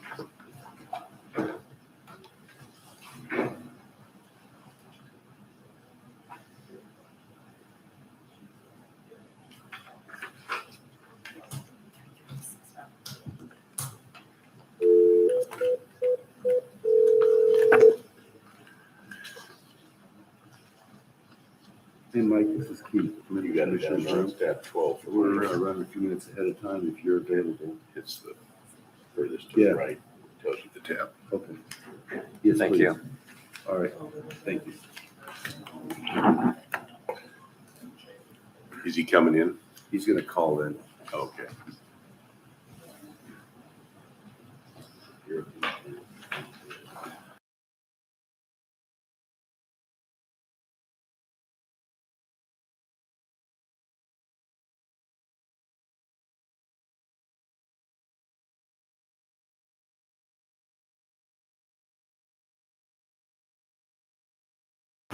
Morning, Mike. You ready? I'm ready. Well, let's go. Okay. Well, good morning, Commissioners, Keith, Karen, and auditor staff. Again, this is Mike Killian, County Clerk. 2021 has been a very hectic year for the clerk's office. Can you hear me okay? Yes. Okay. Due to the court's ever-changing administrative orders, additional court dockets, additional domestic family law dockets on Mondays, and additional lower court appeal hearings. We also have an additional. Commissioner Keith, Karen, and auditor staff. I had to turn my speaker off. It was coming back on here. Staff has also had to take on additional in-court operations due to the court using WebEx for hearings. We're short 2 court reporters, which puts additional work on the clerk's staff in operating the digital recordings and preparing CDs for the requesters. We're also short bailiffs. I believe there's 4 now out of 10 judicial officers, so that puts another burden on clerk staff in having to prepare the courtrooms, unlock the courtrooms, and open court and act as a bailiff, which is not something that's statutory to our duty. Our duty is to keep the court's record. And we've also had the ongoing issue of not having any court administration staff working in Franklin County, which again puts additional burdens on our staff. And finally, the state legislature, as you know, has passed laws with zero local funding to the counties. One of those is Joel's Law, where a family member can petition the court to have a family member committed. We have the evictions resolution pilot program, and of course you all know about the Supreme Court State versus Blake, which we will be asking for additional funding when that's all finalized. But even with all that continued growth and extra work, we have not asked for any additional staffing, and in fact I cut staff last year. As you know, I cut a half-time person. And so really my budget's almost a mirror image of 2021, and so that's really all we have to say, unless you have any questions. Questions? Hey, Mike, this is Commissioner Peck. Yes. Have you had conversations with Superior Court admin about the burden of picking up work that is not statutorily obligated to your office? And I'm assuming you've had that conversation. What has been their response? Their response is we'll take it back to the bench and have a meeting, and then there's no really resolution to any of it because they're not here. And so other than the judges are here for their hearings, et cetera, but the court admin staff just aren't here. But when was the last time you had that discussion with them? 2 weeks ago. Okay. Mm-hmm. And are you anticipating more of a response, or do you think that they're done responding at this point?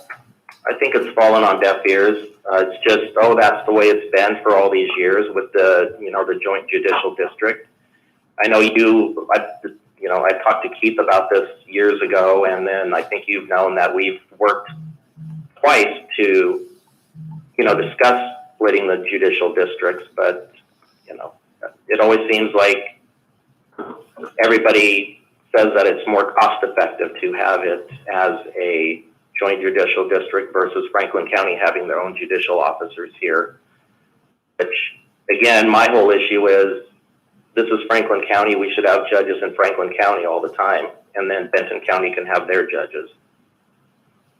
Okay, and so next question, do you, generally speaking, feel that the administrative burden is fairly shared between the clerk's offices in Benton and Franklin? No, Benton County being where they are with court administration just down the hall from them, it's night and day. They don't have to deal with any of those issues that we deal with here. Okay, and can those issues be resolved with better funding, or do we need policy changes with the county? I'm going down this road. Just to be clear, you and I have never discussed this before this minute. At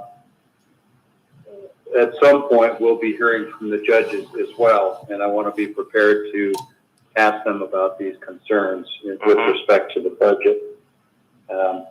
I think I've got enough of a picture for now. Maybe I'll get with you offline for some more details. Sure. Thanks. Anytime.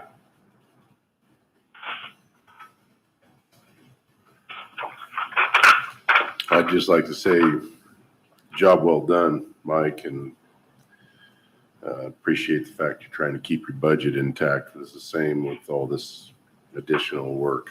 I really appreciate you and your staff. Well, that's what we try to do, is just work smarter with the same amount of people. And I really, truly think, since we've gone totally digital with our case filings, other than what's received through the mail and over the counter, it's really assisted us in not having to maintain that paper file. Okay. Any other questions? Other than, how many court cases are we actually holding in Franklin County with COVID? In We comparison? have, well, as of June of 2021, we have 7,273 court proceedings as of June 30th. Say that number again, 7,000 what? 7,273 court hearings. So we're pretty busy. We have court almost every single day. I just hear so many people getting their court cases postponed. I was just curious. Jury trials have been postponed, but not our criminal dockets, not our family law, not our civil probates, adoptions. All those hearings are still going Okay. and have been ever since really March of the first year of COVID. We only closed for a few days, and we've been open ever since.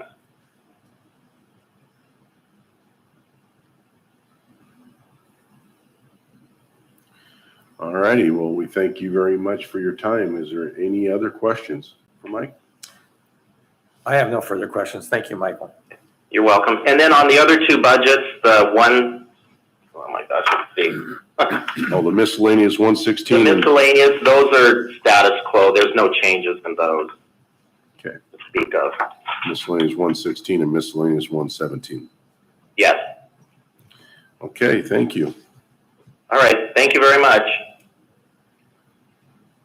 All righty, so is Jerry going to be on virtual too? I just sent him a note. Okay, And Kelly did mention that he had some sort of hold up until 11:30, so he may not be able to make it until then. I think Kelly's out of the office today. So he's probably in court till 11:30.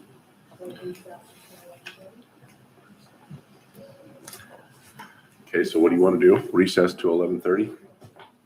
We can do that.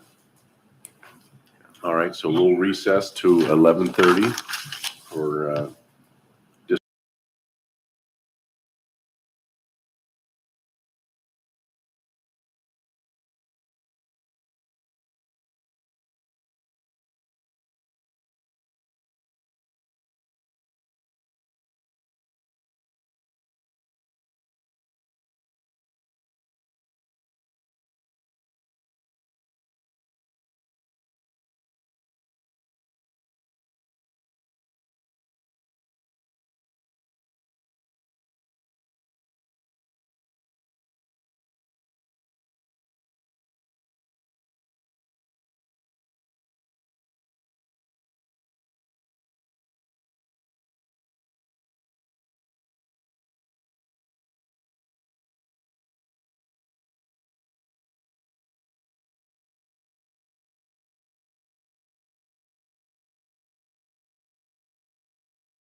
All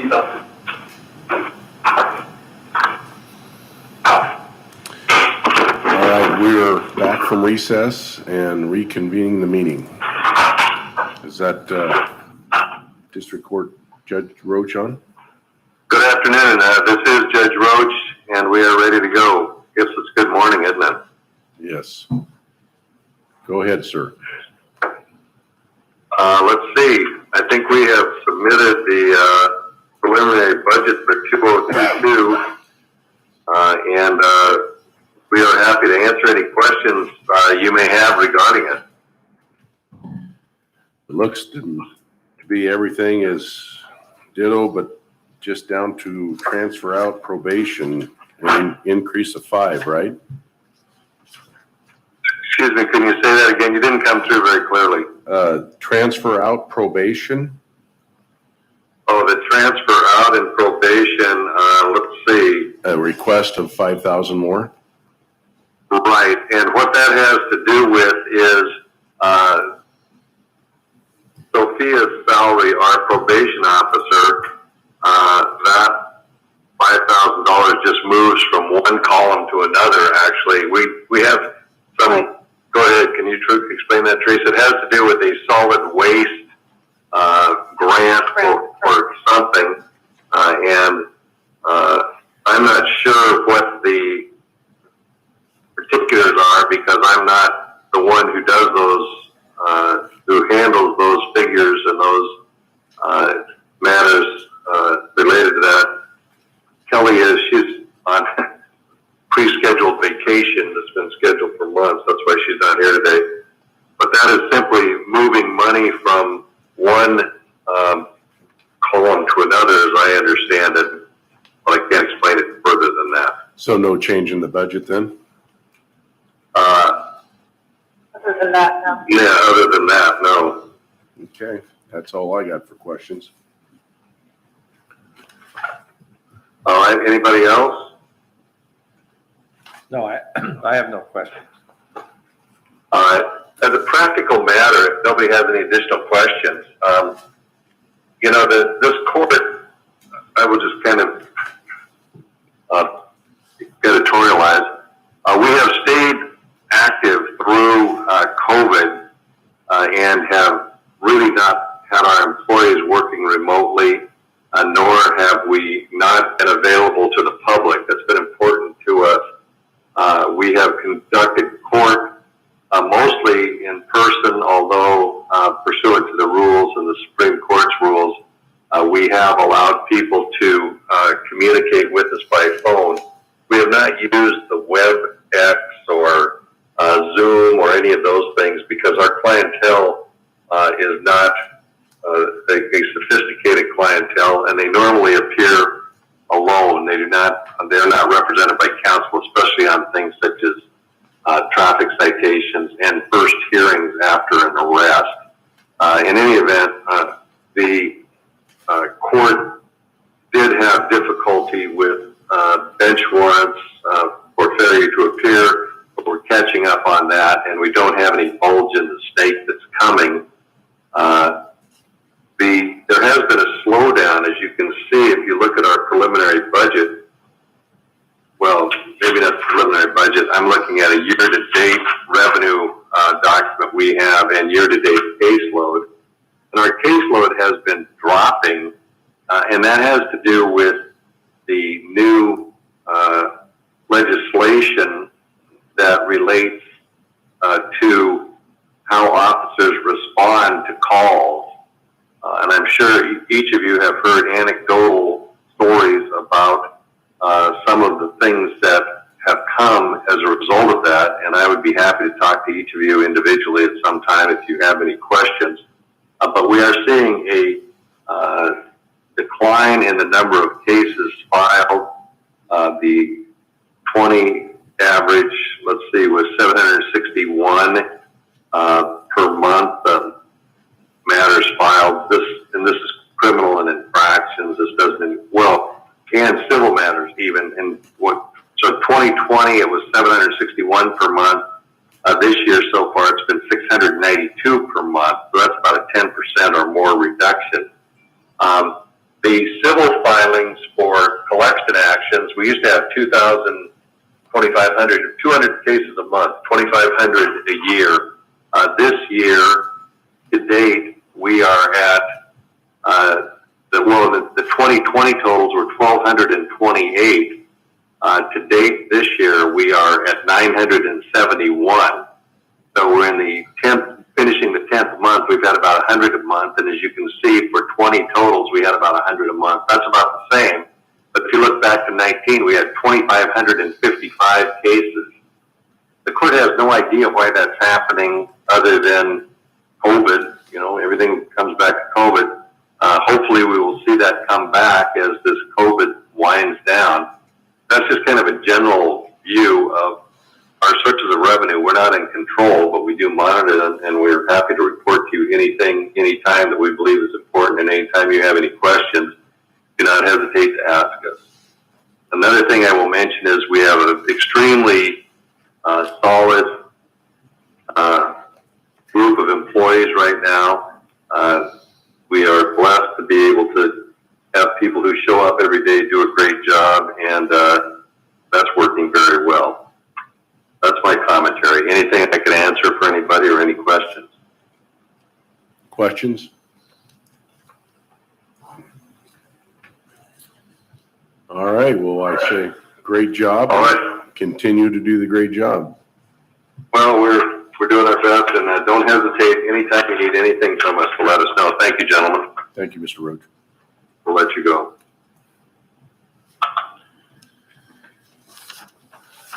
Okay, with that, I guess we'll recess for lunch and be back at 1 o'clock.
How did it ever turn out? Did the prosecutors ever do anything?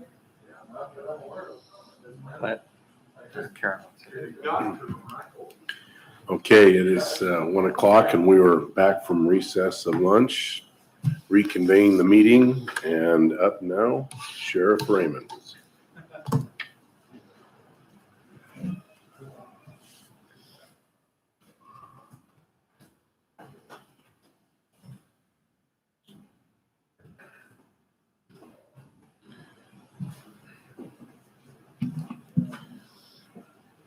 My understanding, you all looking for a speech for me? Speech.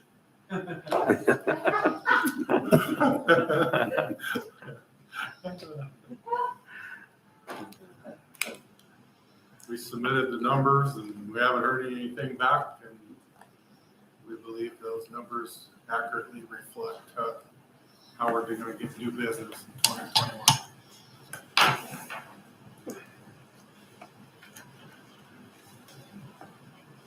Questions?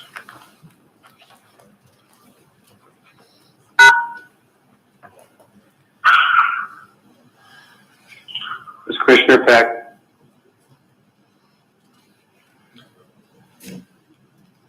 The equipment rental for 112, what's that? Equipment rental for 112. 112,000 Cameras. That's the body. body cams. Okay. Which, by the way, I think we have, just for FYI for you all, we have all the actual body cameras now. We're waiting on the in-car camera parts with an expectation of full implementation sometime after the first of the year, past the state's deadline when we're supposed to have it, because the equipment's not coming. But I guess they'd come arrest me. There's a problem with that, but it's in progress and underway. So that's where I would have. Okay, and then the increase in insurance, it's going up 98,000? Insurance for what? It's Talking got, about our employee insurances and stuff? just has insurance, 4,600. Liability insurance. Oh. Yeah. Insurance in general is going up for everybody. Right. Yes. I need to take a recess. It's working now.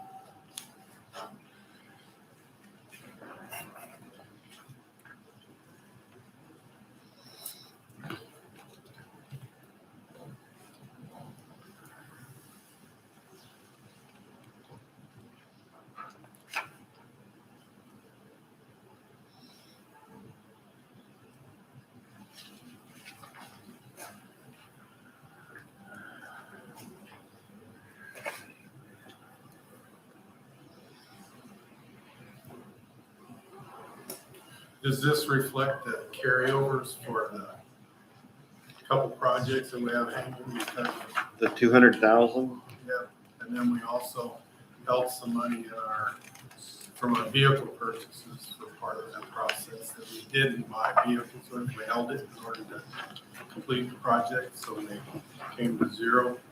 But how much did you request that be brought over, Rick?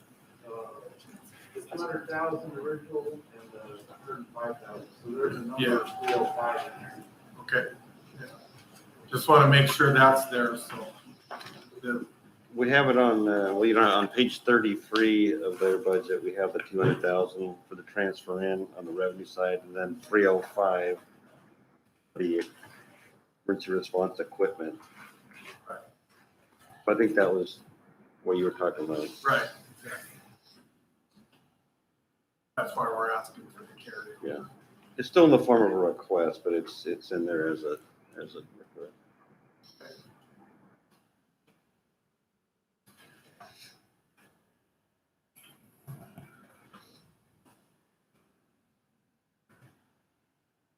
Looks like you're pulling uniforms budget out of the jail and putting that in the sheriff's office Yeah, budget, we're combining. gonna have one One uniform line budget. item for both sides.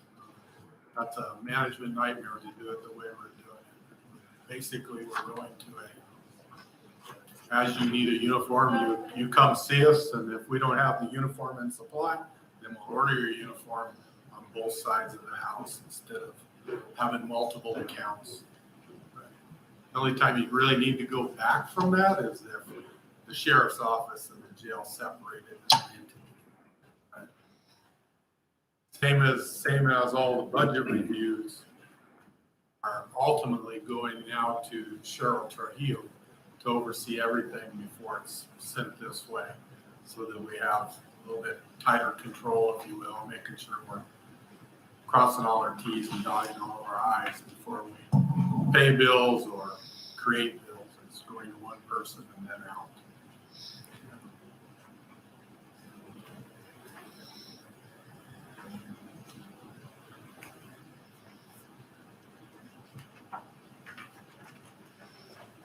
Is there a problem with that? Or? No, I just, when I first saw the increased budget request for uniforms, it seemed way out of line, but then when I dug through it and saw that you were pulling those out of the other areas, that made Right. sense. I just want to make sure I understood it correctly. Yeah, so that's exactly it. When you enter the sheriff's office as an employee, someone will order you uniforms and all that type of stuff, and it will come out of one bank, opposed to Yeah.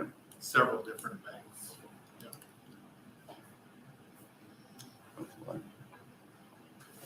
Any other questions?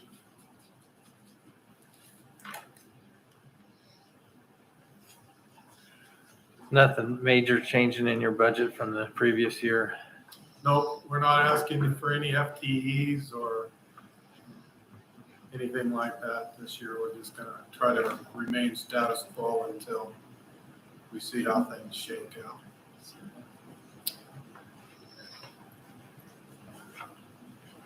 Staff-wise, except for in the jail, Commissioner, we're actually fully staffed right now in the sheriff's office. And then we seem to always be 2 to 4 corrections personnel down, just that they're getting hired different places and those type of things. So we seem to be constantly hiring.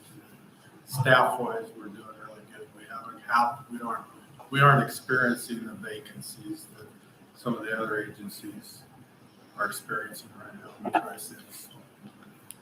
Sheriff, I'm sorry to interrupt you. Could you speak real closely to the microphone? The telephone has a hard time picking up unless Sure. we're in, thank you. So no, Commissioner, we're doing fairly well with staff. Good. All right. If there's no further questions, we'll move into corrections. Thank you, Sheriff. You bet.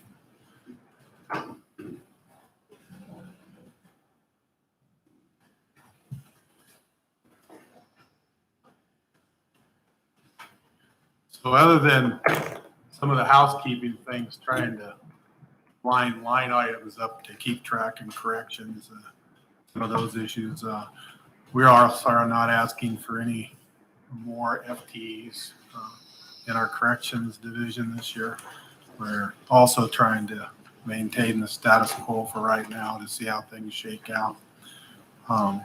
Probably the biggest concern for corrections is inmate numbers are down, and I don't suspect that they're going to go up this year, which creates quite a bit of a, I don't know how to even estimate what's not going to come into corrections this year without actually experiencing a full year of it. But our DOC numbers are down, right? See? Yeah, so, and that of course generates money for us. And then our own, with the city of Pasco, Connell, and our own arrests, those are also down with some of the changes in laws and, the new policing model of let's not put anybody in jail is well underway and seems to be working well. So that's estimating revenues it was a little difficult, but we'll see how it turns out at the year's end. We've never shut the jail down like you had seen over in some of the jails during COVID and stuff. We've slowed asked to slow some stuff down a little bit, but we've done fairly good at keeping the jail open so that if there's somebody that needs to be arrested, can be arrested, are arrested. But we have definitely seen that impact through the Blake bill and through COVID itself on our numbers. And there's nothing that we can do about that other than give you an estimate of where the loss might be. So with fewer prisoners, we should see a lowering cost of the medical. The contract itself, you're not going to see a lower in that. The cost going to the hospitals and those kinds of things, you'll see a decrease in that, yes. So the contract's the contract. Yep. Some of the after hours runs. Right.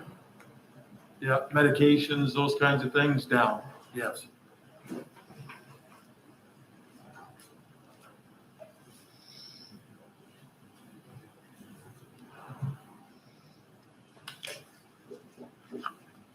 Any other questions for corrections? So just a general question. When they come into the jail like that and they have medications, the county pays all their medical costs, is that correct? The county can pay all the medical costs. Some of those costs can get transferred over to the cities, depending on where they're at in the process. Some of those costs go to insurance if they have insurance and we can bill it to that. We lose on those that are on a Medicaid, Medicare, because as soon as they come into custody, that gets dropped immediately and thus becomes either our cost or the city's cost. Okay.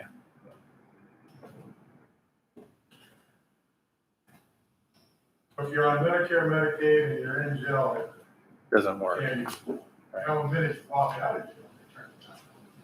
While you're in jail, county tax. So what happens when they have medicational needs and they don't have any insurance? Then we're covered. They're covered, okay. With our Yeah, insurance. if they come into the system with prescriptions, they're not brought into the system. They're reissued, if you will. Pharmaceutical prescriptions, our doctor, that's the term. All right, thank you.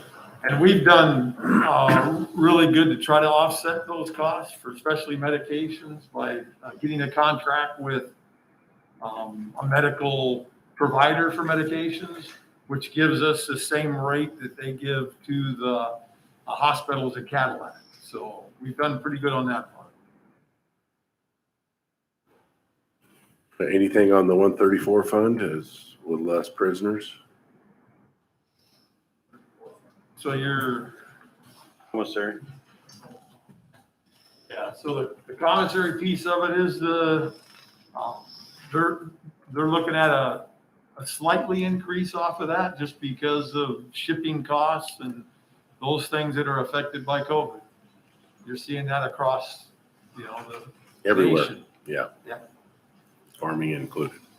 Are you pretty satisfied with the contractor that's running your commissary and food service? Very much so, yes. And we're pretty fortunate that we are getting a pretty good deal off of them. So, yep, not seeing anything better out there. Any needs that you see coming up in the future that we should be aware of? Any changes? No, I think we're pretty fixed. Even with FTEs, just about right, keep them all full, keep everything. The only thing that we actually lack in corrections nowadays is females. This has become a problem for us, trying to find, recruit, and retain corrections system. But no, I think we're probably good for at least a couple of years, unless there's something that we're not seeing. Staffing is gonna always be a challenge in the corrections facility. Yeah, two types of people that come in there. It's 75% of the people that come in there that have long-term visions of becoming police officers in the field, or deputies in the field, you know, those type of things. And so they use that as a stepping stone, which is a good thing, because you get a good professional law enforcement person in there doing that. Those stats, kind of, you keep about 25%, that's gonna be their career. And, you know, we're just about right, you know, looking at their corrections. So they're in a position, but no, our lawsuits are way down, and stuff that we get, we still get. Nothing major, it actually ticks pretty well, which is dangerous, so you know, the lawsuits be ticking well, that's the time concern. So, but everything looks pretty. And we're going after a grant like we have the last 3 years to help offset some of our medical costs. And, you know, that'll be close to $500,000.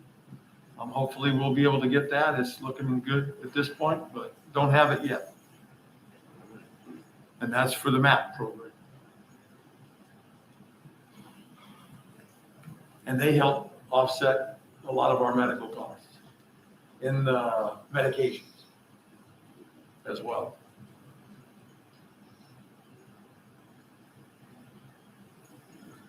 All right, I have no further questions. Then a matter of housekeeping before we close. Our security, which you all call security, actually belongs under Commander Saltmeyer, not under Monty. So he's the one that has the responsibility to oversee those operations and also the financial piece of it. How is the security shack coming along? Have you had any issues? No issues. Settling down? So have we covered security then too? Because that was the last one on the agenda?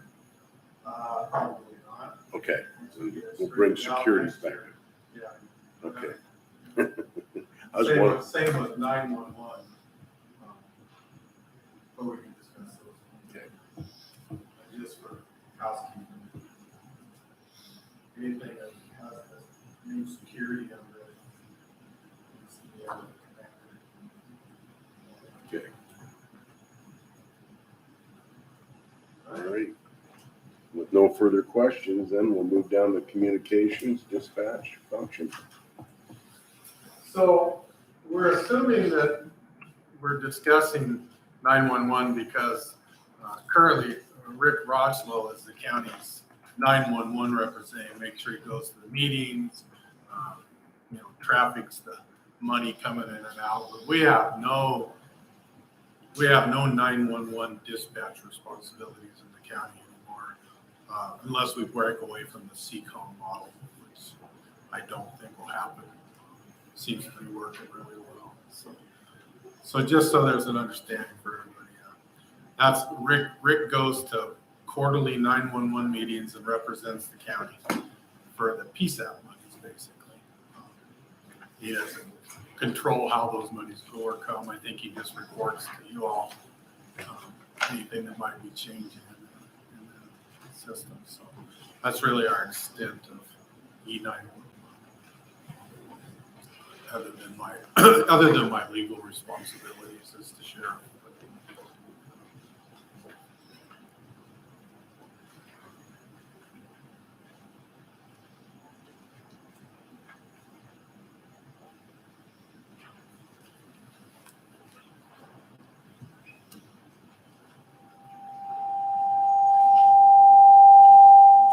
Rick, do you know, is CCOM going through a budgeting process for a new rate for calls for service or anything like that that's going to be a winger or unexpected?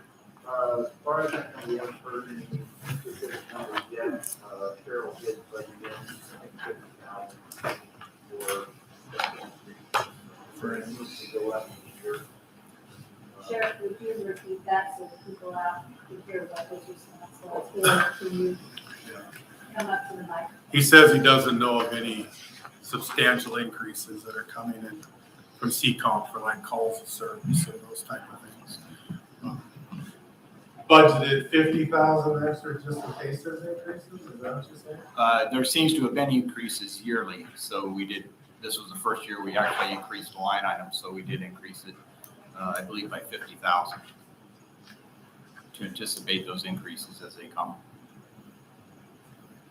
Franklin County's contribution to BCS will go up this year. There's additional software, and there's a lot of discussion right now with BCS and BIPIN about how they're going to incorporate the BIPIN upgrade to make sure it's compatible with future CAD systems that the 911 center uses. The current operating model is not sustainable, and so there are going to be some recommendations for changes there. I don't think it's going to. 41. No. And then as far as 911 goes, the rest, the little grant that funds me going to meetings, there's like $20-some thousand funds some work IS does for mapping, GIS mapping.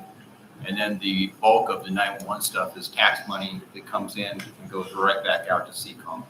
So it's almost kind of a Pass through. So there isn't a whole lot to 911 anymore for us. We are experiencing increased calls for service.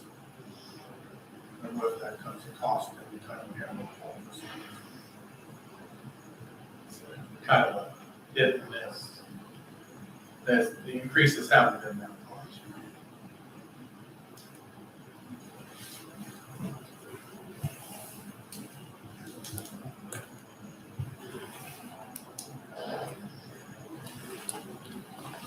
All right. Any questions? So for housekeeping again, for responsibilities, so Rick is in charge of law enforcement operations. Now he's not the security manager. What I like to fondly refer to as the rent-a-copies, not the rent-a-copy anymore. That's been moved over there, so his job is primary law enforcement responsibilities. Well, that takes us down to the last item on your agenda is security. Right. So security in the sense that you're laying that word now. Monty is now the administrative commander of the sheriff's office, who's in charge of all the records, which includes our cameras and issuing of IDs out to county employees and those pieces as far as security goes. He's also in charge of our investigative services as far as detectives and criminal actions that are taking place, and he oversees those type of things. So his duties have kind of been tightened up, I guess is the way to put that, and then some things taken away from him. If a request comes in for a camera, something that might have occurred on a camera stuff, he handles it with public disclosure requests, or decides if you legally or lawfully can have that without some other type of request taking place. So, but he's not in charge of the security out in front of the building or courtrooms or those type of things. So that's kind of for record keeping purposes, so everybody has to understand it. So if there's a financial piece or an administrative piece, Monty's your man. So. All right. All righty. Any questions?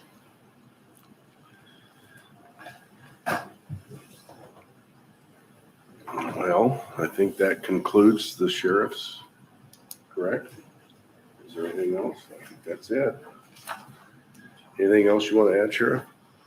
Nope. I think I'm good. One thing I would like to ask is, I haven't got to that item yet, but fuel, you've got to be an increase in fuel consumption with your cars and everything. What have you showed on that? we budgeted the increase because of the fuel costs, but we're not over right now, to my knowledge, Okay, in our fuel bill, which is, because it's going up for everybody. I mean, we're looking at $4 farm diesel this year when we had $1.20 last year. yep, we budgeted those increases. We added a $50,000. We'll try not to spend it. Well, exactly. Hopefully it drops, but yeah. Okay. All righty. Well, thank you for your time. All right. Well presented.